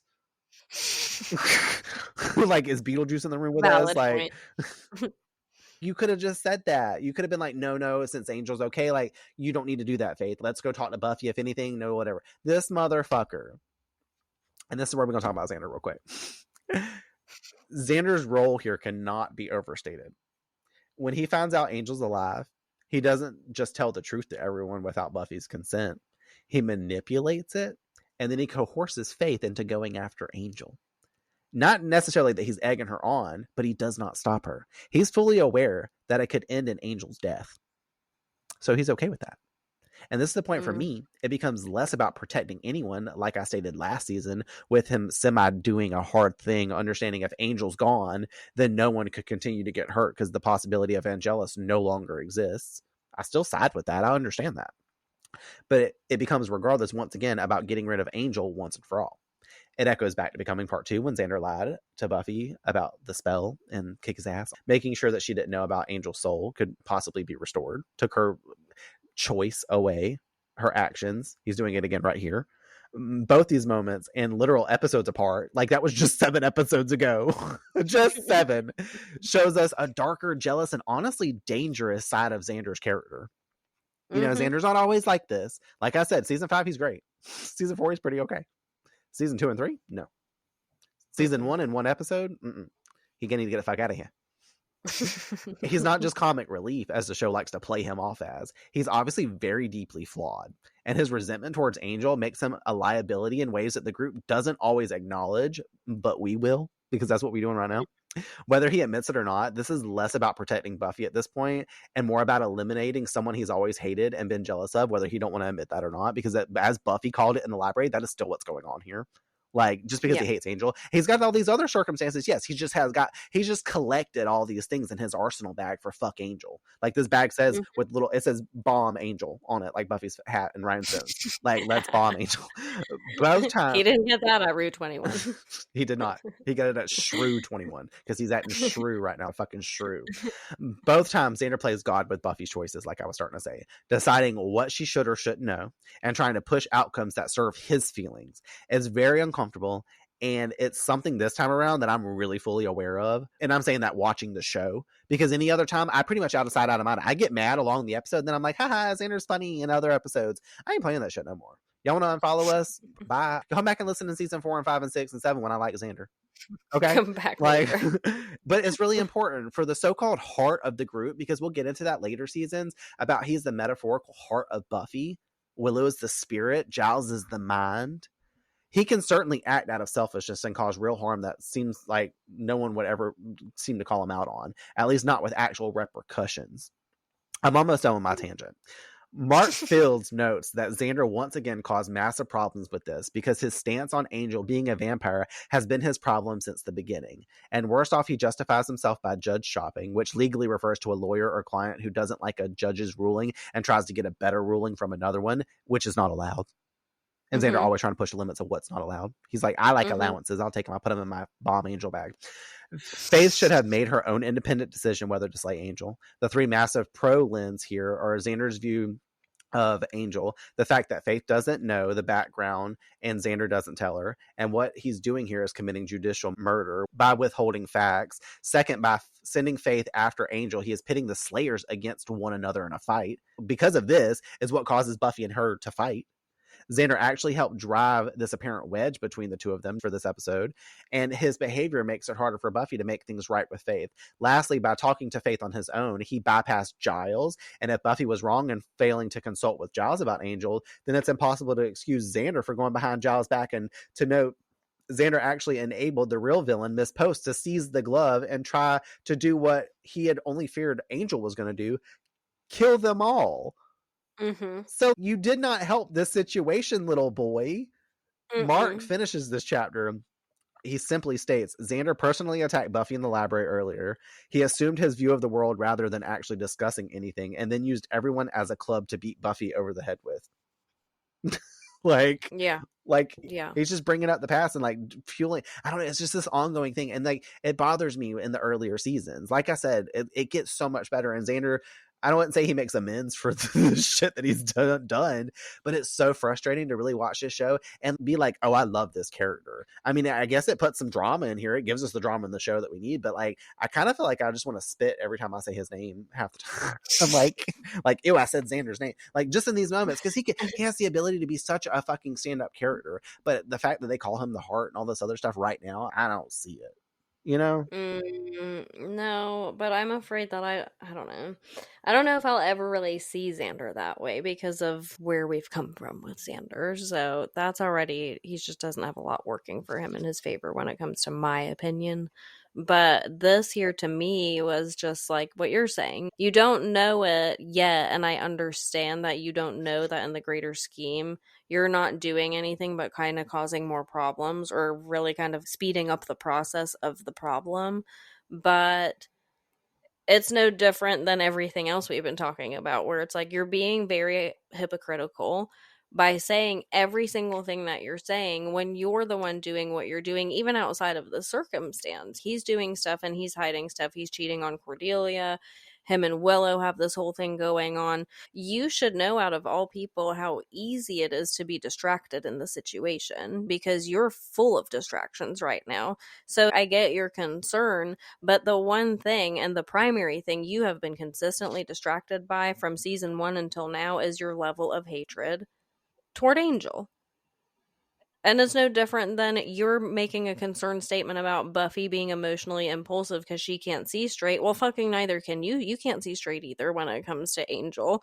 And Willow should be saying the same thing to you, because your immediate hyper reflex is to go to murder him. When is that a healthy response? Like, maybe y'all were better apart. Gall to say, "Can I come watch?" What? But he's the heart of the show. It's inexcusable. Insert crickets here.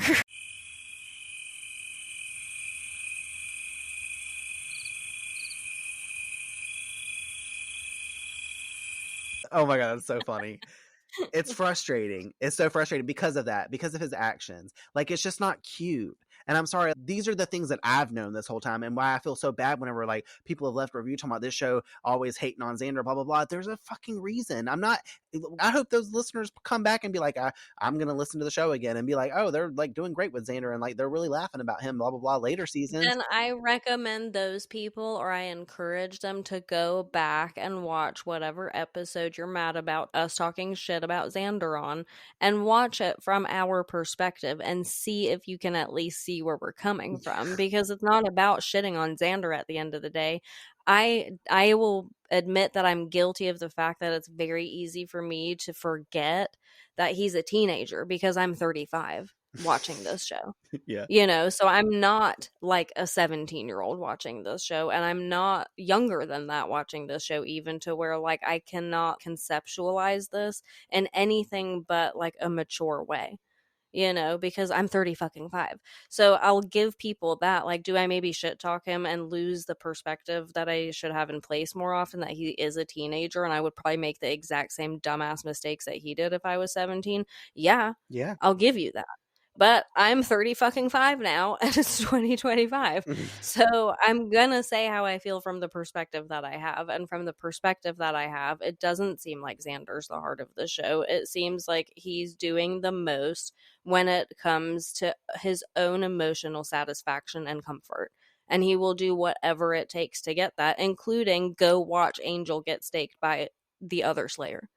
Meanwhile, Buffy not knowing, which is the other more fucked up part, is you're doing all of that behind Buffy. That's your best friend. Giving her a chance edgewise, and you saw how miserable she's been since she herself had to basically kill Angel, and we thought he was never to be seen again, you know. And now that she has this opportunity, you're like, oh, I'll take it away from you behind your back and let your fucking friend do it, and I'll watch. I wish she got to see all this, because later on in the episode, she looks at his ass and goes, are we cool? And he's like, yeah, we're good. I just kind of freaked out, you know, when I saw you and Angel together. Acceptable, yes, but I wish you knew that you told Faith, can I come with you, and didn't try to stop her and do all this, because he makes the comments later. He's like, I didn't assume Faith did. He puts it on Faith. He doesn't admit that I'd egged her on to go get Angel. He didn't say anything. But this is your best friend. This is somebody that's your best friend. Buffy's your best friend, and this is how you're going to treat her. At 17 years old, it's not a normal response to have to be like, can I come watch you fucking slay this bitch? It's not at all. But it's because he wants Angel dead. Like, it's the whole thing. So I don't know. I feel like we can move along. We can touch back on it if we need to at some point, like a little bit later, because I think I have another little tiny, like, not a full-on rant. This was basically my Xander rant, just for anybody listening. If y'all have fast-forwarded the last 10 minutes as people that love Xander so damn much, safe, like, man. You're good. You're safe. We're back in the clear zone. My red flares aren't flying around in my face anymore, but the red flags for Xander still are. Yeah, I'm glad you agree, and I'm glad you feel this way, because it's just repulsive and it's annoying, and I'm over it at this point. And I'm just like, thankfully, though, I will say that this is kind of where it coasts a little bit off from this. Like, basically, this situation is kind of one of those where we stop having so much of a big issue with the whole Xander Angel thing in most ways. So I'll leave that with that. No spoilers, but breadcrumbs. All right, back to the episode. In Giles' office, Post arrives answering his call to meet. He informs this awaken alert at all hours, good watcher, about the glove having been found and where. I like that he says that because, like, he calls her in there and she's like, a good watcher is awake and alert at all hours. And he's like, fuck you, bitch. Shut the fuck up. No, she waiting by the phone for a phone call about that damn glove. She was drawing pictures of it. Doodling in her book, talking about I heart. She was getting her hand Menegon. size for her mittens. Yeah, she was over there trying on her oven gloves, pulling stuff out the oven, like making some cookies, and she was like fucking looking at the little glove on her arm, and she's like, "Oh, this is so cool if it was Menegon." Her kitchen gloves. Oh my god, I'm dead. This immediately intriguing her as her face grows excited about how they must go and get it, hide it. Him claiming destroying it's the move. She's like, what the fuck? And he's found out also how to do this, and he pulls out one of his actual useful books, and he has all the necessary tools also for this ritual to do as such, aka destroy the glove. He turns his back to gather them, and she picks up a heavy statue of his, offering, she must say, he's done well. Good show on his part, hitting him with the statue from behind, then again when he turns around in shock, knocking Giles unconscious yet again on the show. Good show indeed. Poor Giles. So crazy, because if you really watch the show, obviously through my eyes watching it, I've seen it a lot of times, you see her face light up when she's like, you have the glove. Like, it's, you kind of almost could possibly see it as like, oh, she's excited, like we've mastered the goal. No, she looks a little too excited over that damn motherfucker. Her eyes yeah, that up, was like, her first. That's how face eyes be looking at Buffy. So like, we knew that look. We've been clocking it all episode. Eyes of enticement. Yes, she was very enticed. Like, her panties needed to be changed after hearing about they found that glove. Just saying. Ain't no Ripper in the room this time. Like, that glove's got my name on it. Anyways. This motherfucker knocked Giles out. I was pissed the fuck off that she knocked out poor Giles. I feel like he's really getting a total beating this season. He done gotten tranked. He's gotten knocked out. Like, got shot in the area last He's season. unconscious like in half the episodes. Like you were saying, with when her eyes got big with the mention of the glove, that was like the first real giveaway where I was like, nah, something's not right with this bitch. Like, something's about to happen. And then next thing you know, she's knocking out Giles with that damn wooden statue. And the first thought I had was, well, that's what Giles gets for having those ugly fucking things around. You thought that? Yes. This is like one of those like artifact looking statues, you know, that looks like she stole it from Joyce's like gallery or something. Yeah. It looks like something from the Crash Bandicoot video game. It literally looks like it came in the box with that mask that Joyce had on the walls that with the eyes glowing. Anyway, but yeah, I was disappointed. I wasn't, you know, like I was disappointed because I was like, damn it, Giles, like you couldn't have been 1 or 2 steps ahead this time and just like known this was going to come so we could at least have a little bit of a leg up on the situation, or someone out there know, because I hate these moments where it's like, well, the one person who knows something's wrong with his bitch is now unconscious. So now who knows where she's fucked up too. Like, he is fucked up. What was she gonna do to him if he hadn't turned his back though? Was she just gonna leave out the room? Like, she wouldn't need to know where the glove was. Like, and I mean, he told her. She probably told her. He said it's on a mansion on Crawford Street. Probably would have let Giles give her a whole ass ride all the way over there. And then try to knock him and Angel out at the same time after she located the glove and exactly where it was at. This bitch opened up her iPhone and pulled out Google Maps real quick to fucking look up where damn Crawford Street was. There only one damn mansion on that damn street. I'm like, what street? Crawford Street. Just like Xander last season. He's like, oh, I know the place, that old mansion up on the hill. He's like, I'll go run over there and tell Buffy to kick his ass. Listen, they do a lot of urbex in this show. They really do. I've got so many notes, like in future episodes too, talking about Bando this, Bando that. I'm loving it. They're always in an abandoned place somehow. There's a way for the Echoes of Elsewhere to have a place here on Revamped. We'll do a mashup episode one day. We'll just head to Crawford Street. I'm sure it exists just like Missy's place we found. Actually, it is a real place. When we take that trip with Becoming Buffy and all of them to stay in an Airbnb for like a few days to go tour the high school and do all this. If I hadn't told you about this, by the way, this is the thing that's happening one day.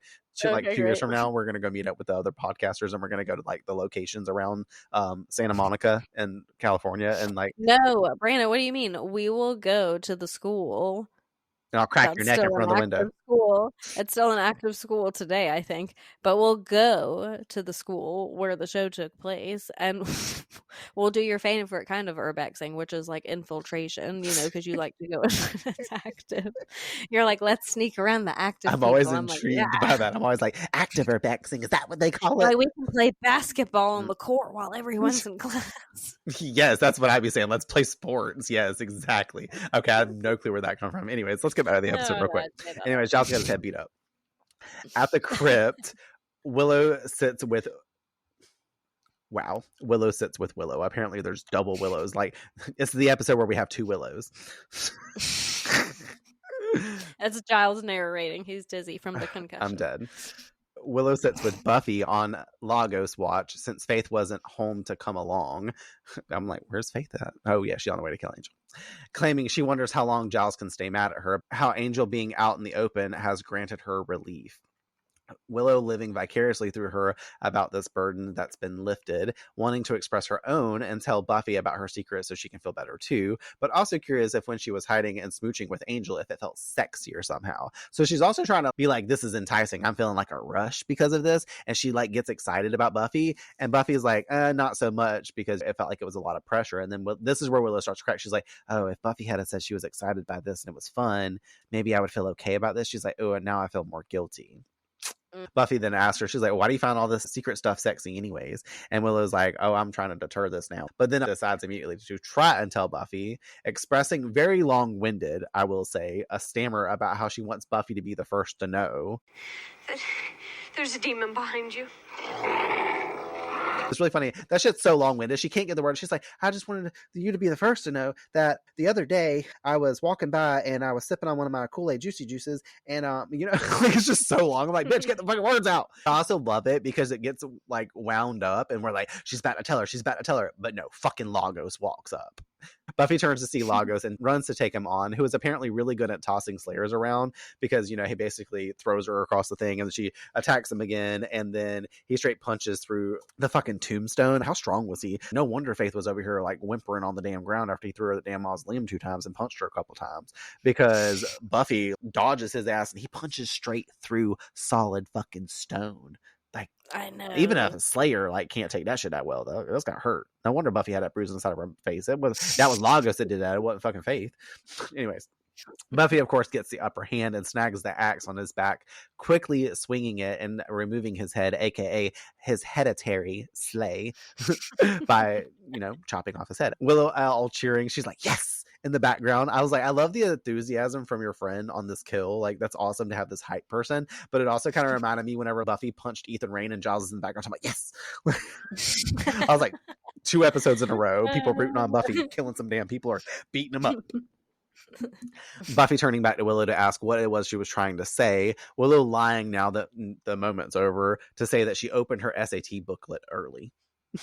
Like, that's what you can still walk off and tell her. Go ahead and have this conversation, get it out in the open, then your friend knows, and maybe she can give you some reflection, and before things get too bad, they can be fixed. You can make amends. You can be doing something different that's not kissing this asshole. All right, great. The two leave the cemetery to go bring Giles some happiness, and it's so frustrating. Willow chickens out on confiding in Buffy, as we're trying to say. I did say in my notes that I think the scene is interesting, how it breadcrumbs us to thinking that she's going to tell her, but then she relates to Buffy, as I basically said in my opening statement. Anything that brings her back closer to her best friend is something that I like, because she finds this moment where, like, in the beginning of the season they were a little bit strained, and now she's starting to like get kind of a connection back to Buffy, and she's also relating to her. And there's also this parallel that a similar situation is going on between them. Obviously Buffy was hiding Angel and basically kind of making out with him in the background, and Willow's doing this with Xander. So it's interesting how the two best friends on the show have this whole storyline separately going on behind closed doors, so I love this little draw of parallel, but I love it too because it gives them something to relate to. And that's why I also think that Willow falls short and not just going ahead and, while they walk out of the cemetery, go ahead and just tell Buffy, I know, I hated that. That's how I wanted to say what I was trying to say a minute ago. I'm glad I read my notes. Over at the library, Faith and Xander enter on a mission there to collect the weapons. Beauty. I call crossbow. You got it. Hearing Giles groaning in his office and rushing in there real quick, finding him harmed, wondering what the fuck happened, Faith snarking she knows what happened, him saying no, they need to stop and think Okay, this is good. This is good. Her thinking Buffy's ex Meat did this. Him grabbing the phone to call 911, telling her this isn't his style. Her screaming at him, the guy's a demon. What other proof do they need? Xander stating bite marks would be nice. Okay, accurate. I like this. Where's this Xander all the time? Faith screwing this sitch, storming out to go kill Angel, while Xander grows a pair and babysits Giles. The only moment that I can award Xander for this being it. He does try to stop Faith here because he realizes he's doing too much too soon. Something's happened to Giles. He's like, no. We need to stop and think for a second. Things are kind of getting out of hand. Great, Xander. Like, try to view all options like this on a regular basis. That would be awesome, because I'm surprised based on how you've been acting this whole episode. It kind of puts me in a 60-40 spot with him, where 60% of me is a little bit more irritated. Well, actually 75. No, actually 83.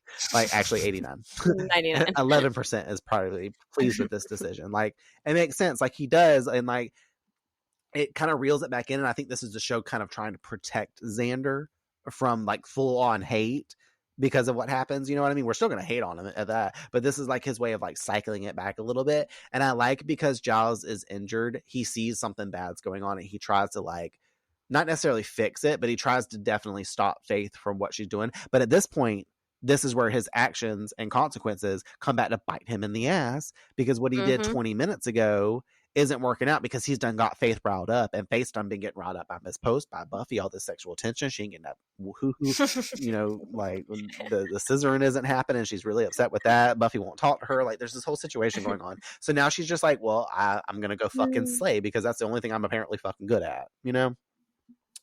So let's go over to Angel's mansion so she can kill him. At Angel's mansion, he is performing the ritual of summoning the living flame to destroy the glove. And I wrote in my notes, ooh, pretty green fire, because the fire looks really, really cool here. I'm like wondering if that was a special effects CGI, or if they actually threw some stuff to like make fire flames turn green, because there's all kinds of chemicals you can use to do that.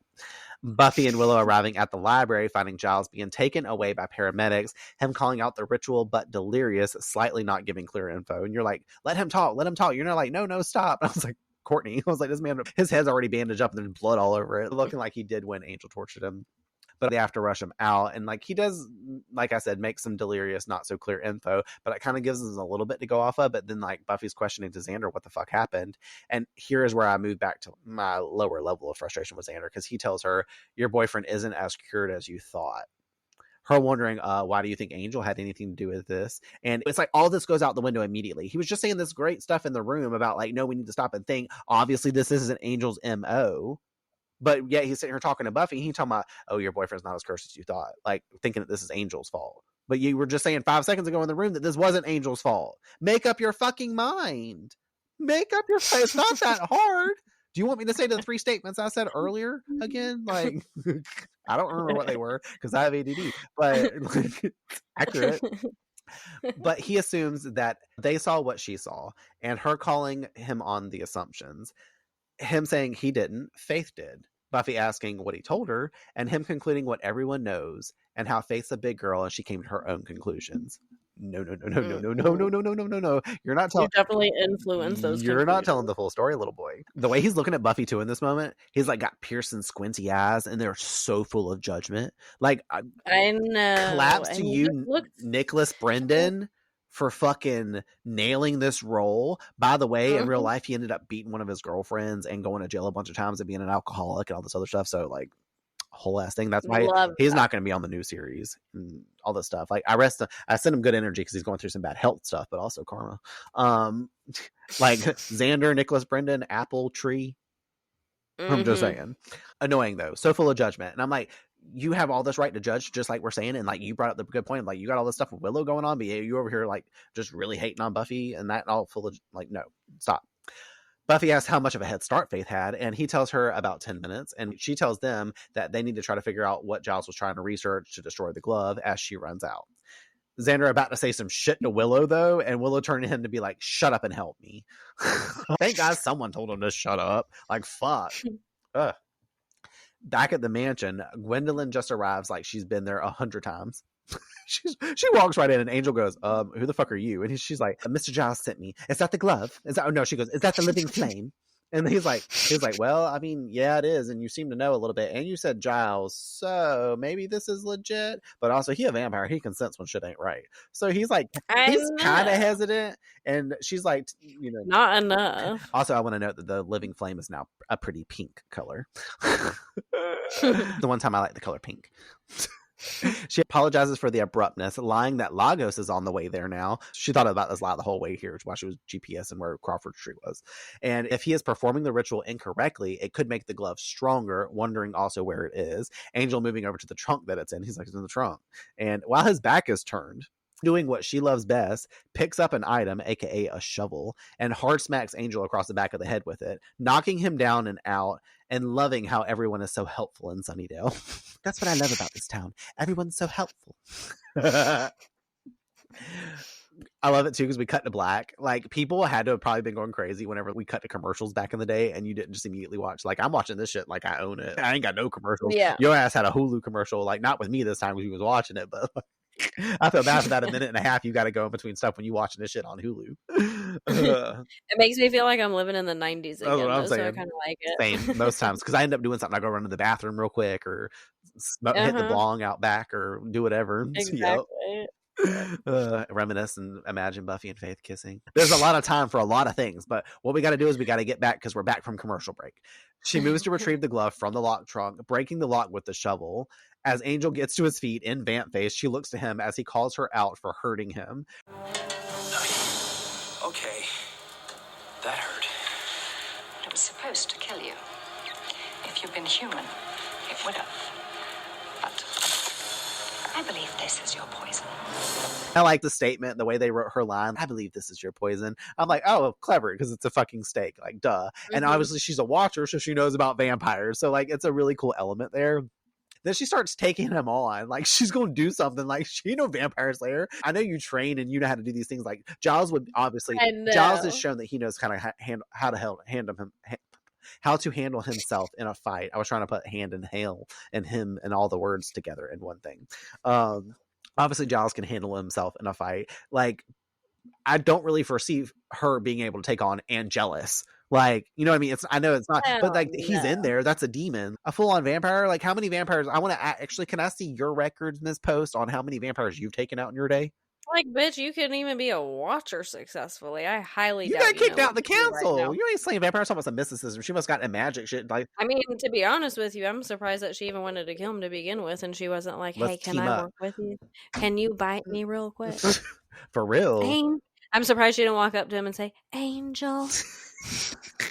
She's probably read about his ass too, being all knowing like she seems to fucking act like what she is. What you mean? She's probably got Darla in her house. Darla is dust on the bronze floor. She's Courtney. making her something big to eat. What do you mean?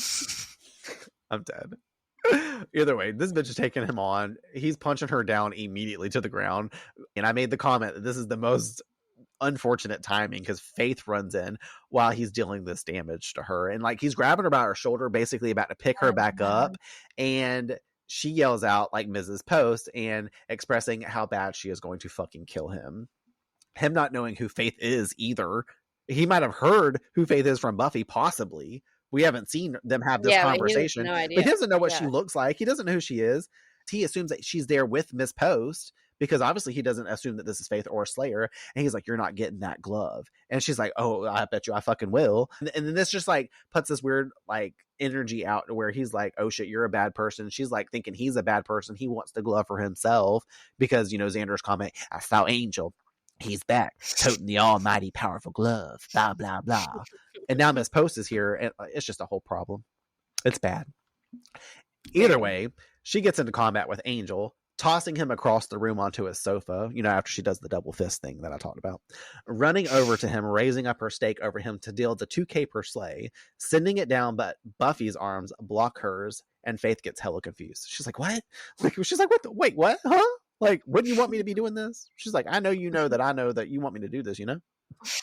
No. Actually, Buffy just says, there ain't no it's no. At the library, we see Willow making the ingredients to help with the ritual, Xander finding out in the book what the flame does, and then wasting no more time. And they're like, we got to get the fuck out of here because they run out. And I was like laughing at myself because I wrote my notes, but I didn't like actually put it in here. I wrote it on like paper while we were watching it together. I was like, the little baggie that she puts in the Ziploc of the powder and herbs that she was grinding up and stuff. It looks like a little weed baggie that she's going to go take to Joyce. But also I was like, why is she making all this stuff? Like, does she know like what they got to do? Did they not know Angel was already doing this? Because obviously when Post shows up, they're like, I don't get what's going on. It's just messy a little bit in the writing. Either way, they're on the way to the mansion. And back at the mansion, Buffy and Faith are at a standoff in Slayer fighting stance. Buffy trying to tell her that she can't let her kill Angel. I can't let you do it, Faith. You're confused. Twinkie, let me clear you up. Vampire, Slayer, dead vampire. There's a lot that you don't understand. Faith, she doesn't know. She's blinded by love. Buffy dropping her stance. Immediately Buffy lowers her fucking fists and looks at her with sincerity and says, Faith, wait, we can figure this out. Faith ain't having who you got to believe? No, because Faith kicked Buffy and the two go into immediate battle with one another. For the second time on this show, we get to see two Slayers fight each other. Super cool. I love moments like this. And it's totally reminiscent, yet in a different style than Kendra.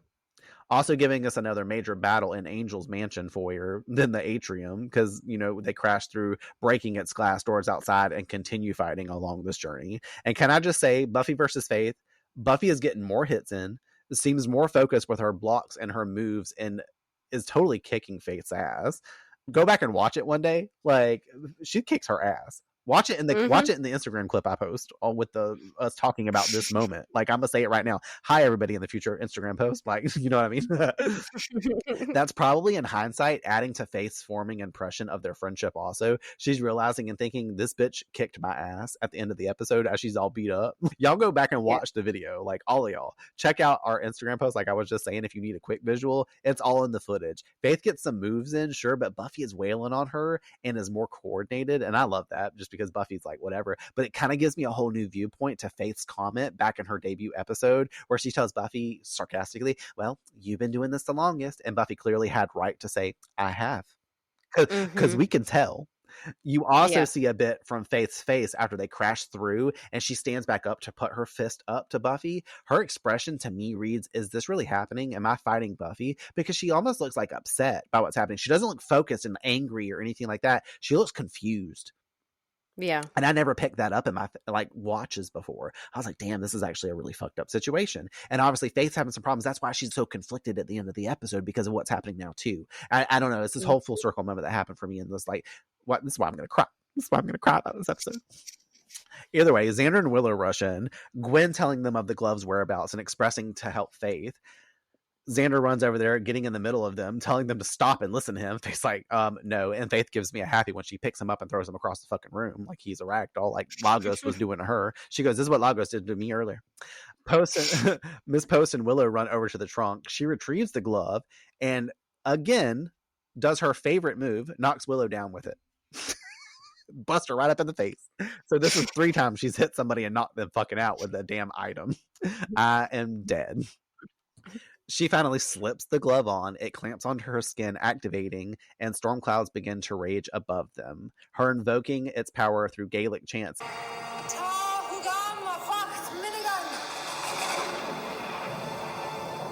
Really cool effect for this glove, like when it's like click, click, click, click, click, click, click around the arm. Now we see why Angel was like, once you put the glove on, you can't take it off. If I want that glove off, this is given like the Scorpion movie, what is it, The Mummy Returns, whenever that little motherfucking kid puts that little clamp on his hand and then the damn people are after him and they're talking about like, we can get it off by cutting his hand off. He's like hiding his hand real quick and shit. We've all seen The Mummy, like, come on. Remember we talked about it when we did Inca Mummy Girl. So crazy. But also cool effect. Like I said, it was pretty cool. I like the glove concept in this because we have something like an enchanted, interesting weapon. Faith and Buffy stop fighting. Faith hollering to her a confused, what's going on? Miss Post clarifying. Faith, a word of advice. You're an idiot. Damn. I feel like Faith just got slapped across the face right here. Literally. She summons a bolt of lightning down, aka Typhrim. channels it through the glove, and sends a shockwave over to Buffy and Faith, who dodge its voltage, setting the wisteria tree behind them on fire, by the way. Which is like, that thing is burning in flames. There ain't no wisteria on that shit no more. It's dead as hell, so that's why, because it's obviously getting towards winter season in Sunnydale. Now we all see what the fucking glove does. Like, intense. That's crazy. This bitch, of all people, don't need to have this motherfucker on. I'd rather have Angel have that shit on his arm right now. Then he could help Buffy 10 times more whenever he gets good with the gang on the show again, aka Willow in 5 seconds. Because he wakes up and Willow is just standing there looking all stupid. No offense, Willow. As Gwen sends another heavy bolt towards Willow, will you say Tafrim? No. No, for real? Come on. No. You know you want to. I don't. Tafrim! Y'all pretend Courtney said it. You have one more chance in a minute. Angel knocking her out the way, saving her. Buffy asks Faith to draw her fire, and Faith moves confidently to do as such, running through the mansion as she sends a bolt towards Faith. She takes wonder to the glove on her arm, admiring the power it's bestowed on her, claiming she's now unstoppable and the glove comes with power. Buffy picking up a large shard of broken glass, calling out that she's getting that, tossing the glass across the room as it hits Gwen's gloved arm, chopping it off entirely as it falls to the floor. Lightning sails in, burns Miss Post to nothing as she screams in pain, then disappears from reality in a dramatic, smoky light show. And I do want to note, this is the second person to be sent to hell in this very spot. Yeah. Literally. The gang come together in the ruins in the middle of the room, the glove on the floor unclamping from the severed arm.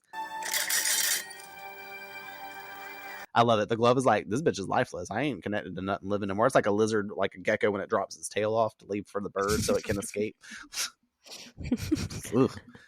I want to know what happened to Miss Post right now. Is she just dead? Like her soul essence is gone, or is she like literally like in hell and she's like, fuck, this is not how I saw this turn out. She in hell talking about, and then I said, Tafrim.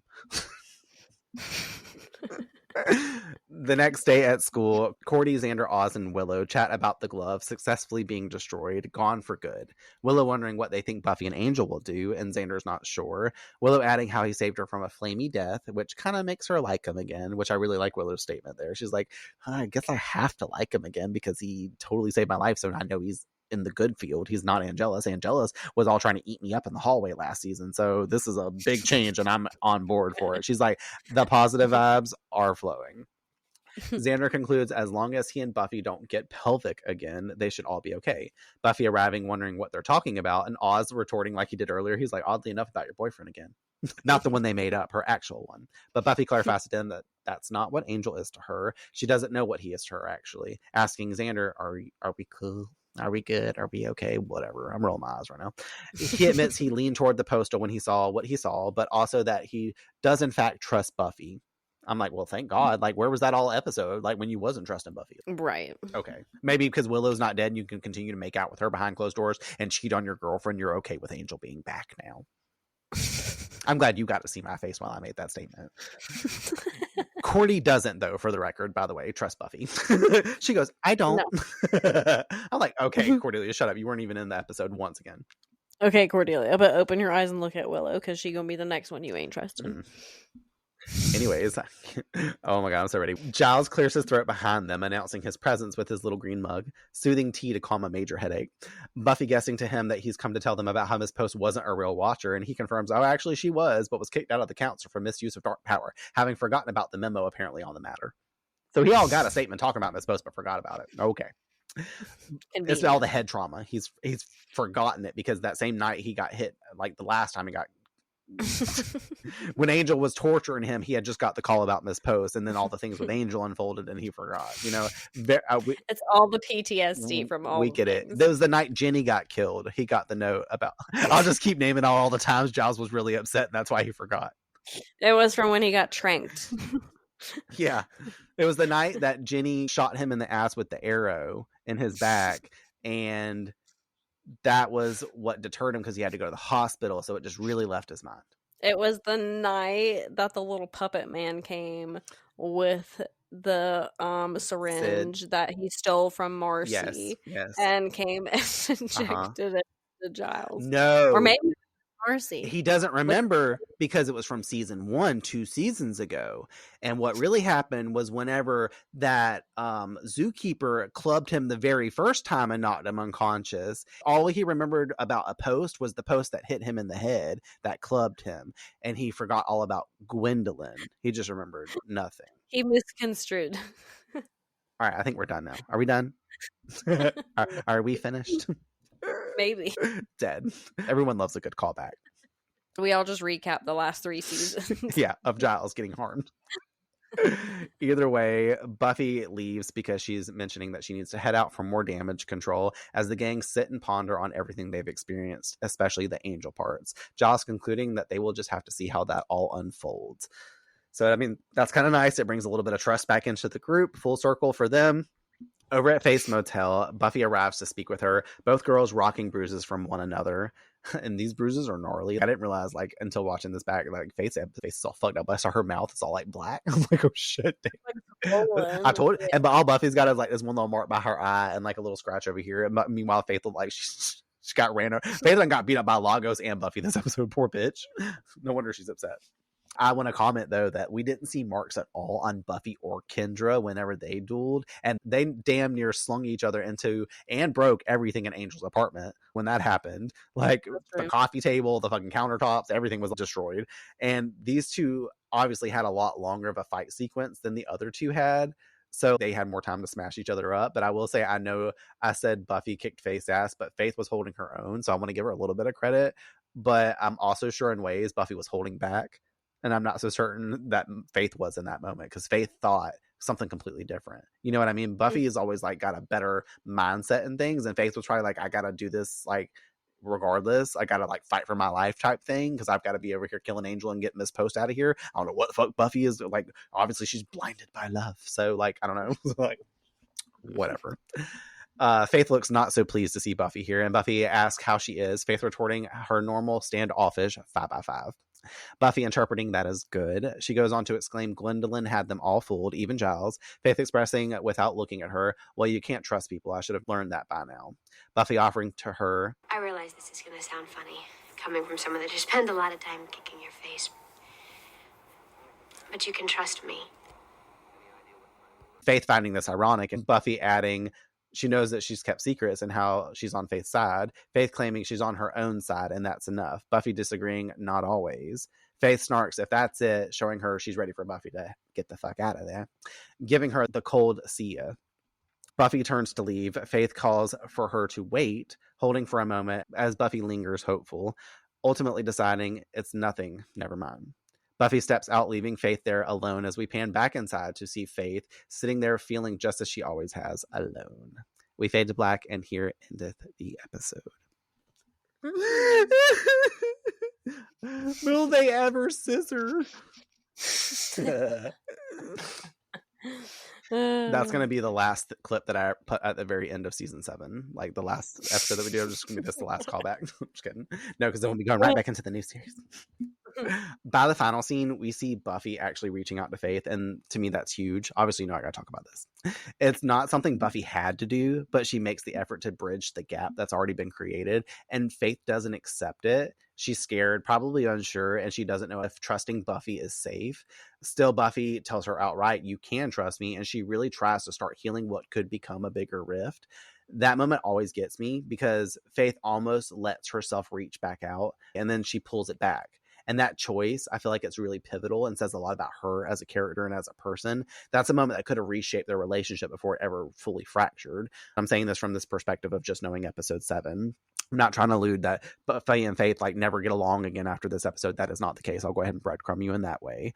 But you never know where the damage is done. If we need a few episodes to kind of get back on beat or whatever, it kind of sets it up. But for me, it's all a mix of circumstance. And I still land more on Buffy's side every time, obviously, because it's Buffy. But Faith's vision is clouded by this post-manipulation stacked on top of her own insecurities that we've already talked about. And this is basically a little bit of like Faith analysis, Faith growth, and Faith's understanding of who she is as a character and person. And Buffy, for her part, is giving Faith every chance here. I say that specifically. Buffy is giving Faith a chance. She has this whole time. Before they even start throwing punches, she says, Faith, wait, we can figure this out. You don't understand. Buffy is trying, but Faith doesn't trust her and kind of jumps the gun. And yes, like I said, circumstances matter. But at this point in the series, Buffy has never given us, or anyone really, a reason to not trust her, except for she'd be skipping town. If anything, she's the one who gets doubted over and over again, even though, as we, the audience, already know where her heart and loyalties lie. Which is why this ending kind of stings me and why I say I get upset by it. Because when you really sit with it in hindsight, you see how close they were to a different outcome. And this could be the start of something healing instead of the beginning of a potential fracture.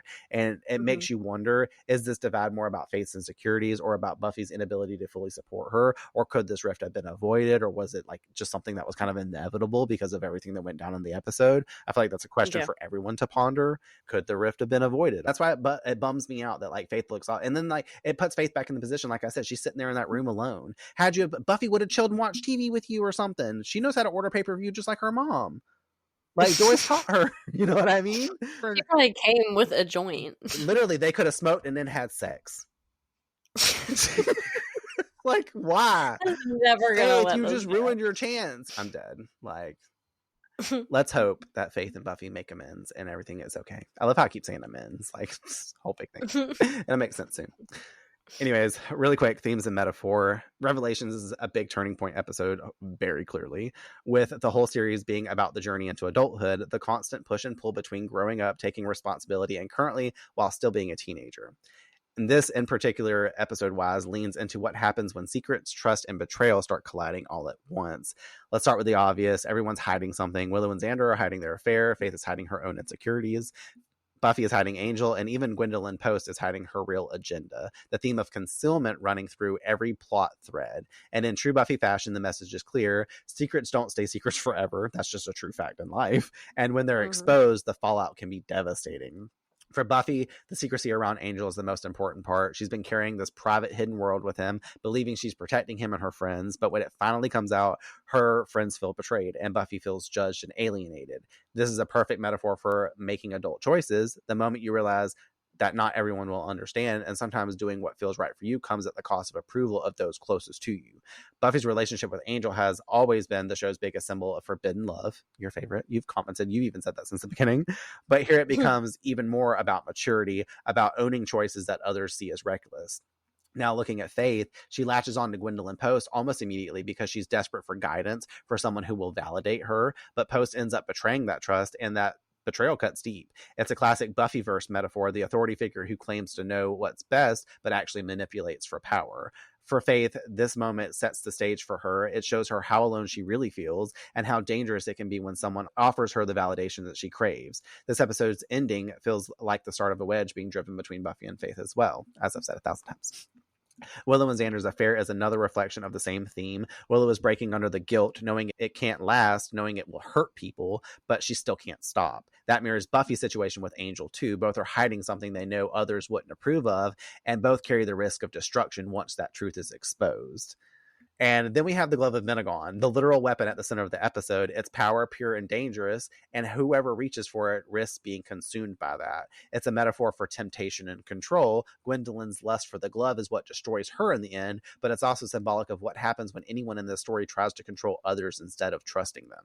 Thematically, this episode is a crossroads for Buffy. It's the moment where all those private choices and hidden truths crash into the open. It's about realizing the road to adulthood isn't about keeping secrets to protect people. It's about owning your choices and facing the fallout.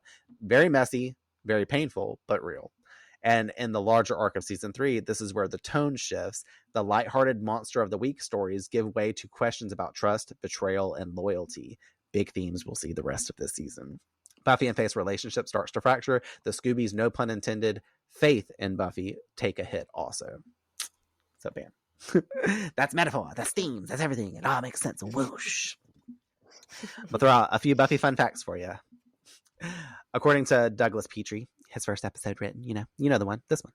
The glove of Menegon was originally supposed to be a demonic falconer's glove. He described, when you put it on and raised your arm, this huge dark cloud would burst through the ceiling and take the form of a bird that spits fire. This was determined to be an unfeasible and unfilmable idea, and Petrie later used this concept in a graphic novel called Ring of Fire. I don't know if that was a book separate from the Buffyverse or what, but he's like, I gotta have my flaming bird come in. Like, I like the electricity better because it seems like it's a natural element that you can like summon down. The glove is metal also, so obviously it's a conductor for electric energy, so it's kind of cool. I don't know, I guess it protects people from getting shockwaved, because Gwendolyn should have been like dead, According to him also, there was a large debate as to whether Gwendolyn would be human or not in the episode as well. I don't have any more context on that. Faith calls Gwendolyn Post Mary Poppins in reference to obviously the fictional English nanny. Fun little reference to pop culture. And Willow refers to Giles as Marathon Man, which is the title of a 1974 suspense novel adapted into film in 1976. Just included it because I saw it on the Buffy Wikipedia. I don't know what Marathon Man is. Apparently a man that likes to run out. It's a novel about him. It's us. Yes, exactly. As we just did that. I think that's why I put it in here, so I can make this statement that we ran out all episodes, especially when it comes to Buffy and Faith. It's our biography. A couple of goofs in the episode. When Buffy and Faith burst through the glass doors while fighting in Angel's mansion, they land in a pile of broken glass and wood. Next, when they go to get up, the glass and wood have disappeared. Like, it's not there anymore. It's a clean floor. When Gwen gets incinerated, she appears to have her right arm cut off at the shoulder. However, the right sleeve on her shirt remains not only spotless, but also completely intact as she's like getting killed and gone away. So, that's hilarious. Dumb. Maybe someone forgot to take their Adderall before they started editing, and then they were like, oh shit, but then it already aired, and they were like, oh fuck. No, that's what happened, probably. It makes sense. It's not the glove that was on it. It is like the sleeve dangling from the arm being gone. It was the wrong arm that the glove wasn't on. Like, but I'm like, who the fuck? Who notices that shit?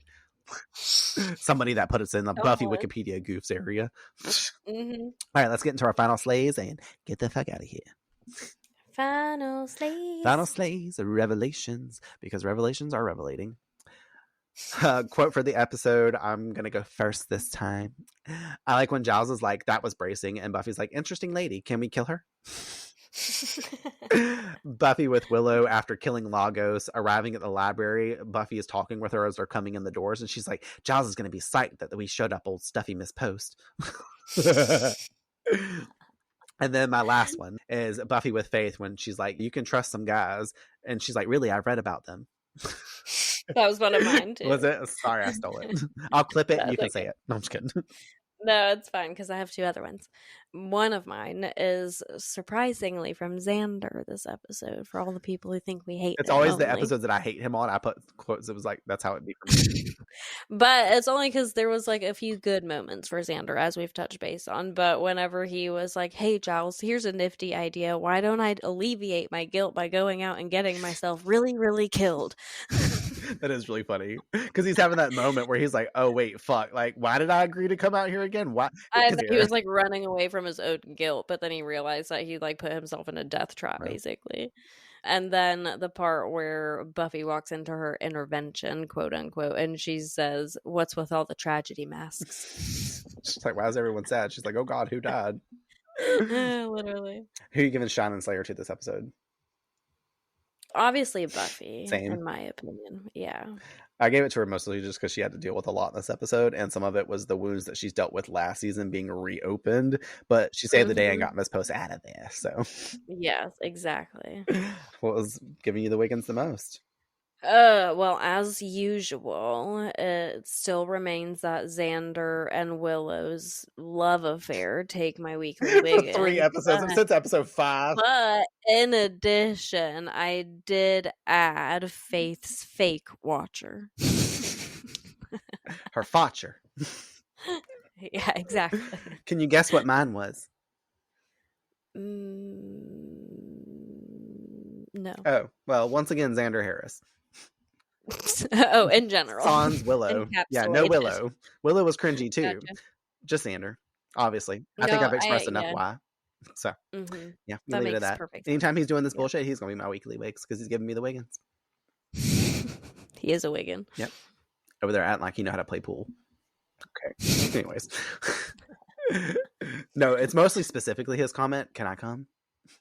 I Boy, know. get the fuck I out can't of with here. that. Boy, get the Get fuck out of here. That Slade moment. Obviously, the end where freaking Buffy is resourceful once again and thinks outside of the box, and we get a whole initiation of like lightning, like Mother Nature sources in combination with this weird fucking mitten.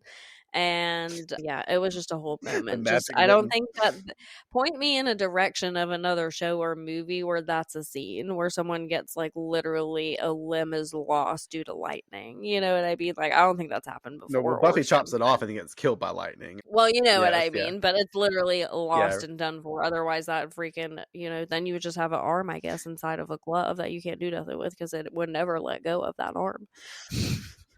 That's a cool light show. Honestly, the one thing I'll say I love so much about that scene is the fact that this bitch has been pissing us off all episode and she's been acting like a prude. She screams fucking horrifying shrieks of pain as she's getting incinerated, like down to the last, like, ah, like, poor bitch. Sorry, but also not poor bitch. You get what you get.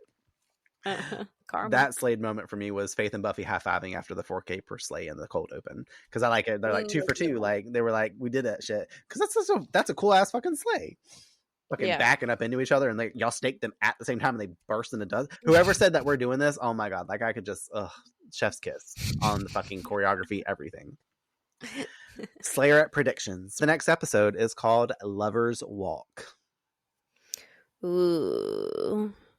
Well, I'm already definitely feeling some more unfortunate Willow and Xander activity. I'm hoping they get caught in this episode, which would be great. So maybe I'm going to leave my prediction at that, because maybe if I leave it there, then that's what'll happen. It's a big one. Right. You'll love it. Like, it's a really good one. I'm so excited for you to watch it, and you're not wrong. All right, great. That wraps up our recap and discussion of Revelations. Now we've officially hit the moment where everything starts unraveling in season 3, but I'm curious what you all think about what's going on. Do you think Buffy was justified in keeping Angel a secret, or did it backfire on the group? Did Xander cross a line, or 400? Should Willow have been real with Buffy, and do you wish Faith had spoken up when it mattered most? So many questions and even more what ifs. Next week we get into a much anticipated episode, so until then, watch out for watchers wielding blunt objects, and remember, in Sunnydale, no secret truly stays buried for long. No, I kept secrets. I didn't have a choice. I'm on your side. I'm on my side, and that's enough. Not always. Is that it?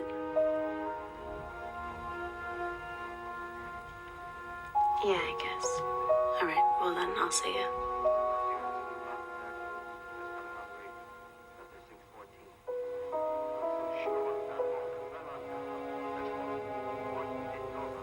Buffy. Yeah? Nothing.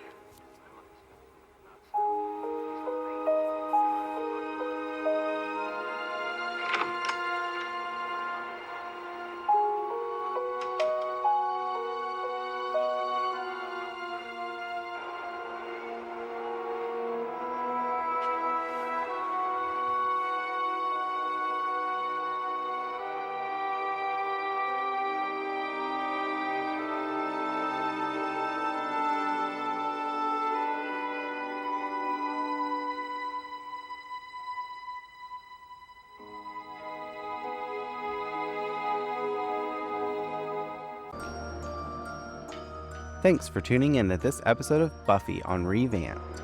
Remember to join us next week for a new episode release as we continue our journey through Sunnydale. We also would like to hear from you, so share your thoughts. Discuss with us your perspectives on this or previous week's episodes by following us on Instagram and sending us a DM at revamped_rewatch podcast. Or by emailing us at revampedrewatchpod@gmail.com. Additionally, we will be choosing one of your messages to shout out in an upcoming episode release. And if you happen to love abandoned places but prefer them vampire-free, check out Echoes of Elsewhere, an urban exploration podcast. where I interview urban explorers about the eerie spaces they uncover, anything from haunted schools, forgotten mansions, and tunnels that probably don't lead to the hellmouth. From history to mysteries, tips and tricks of the trade, I dive into all things urbex. Subscribe and listen wherever you get your podcasts. Until next time, the Earth is definitely doomed. This podcast is dedicated to the Buffyverse, to its fans, and my sister, Tiffany Dawn Pearson.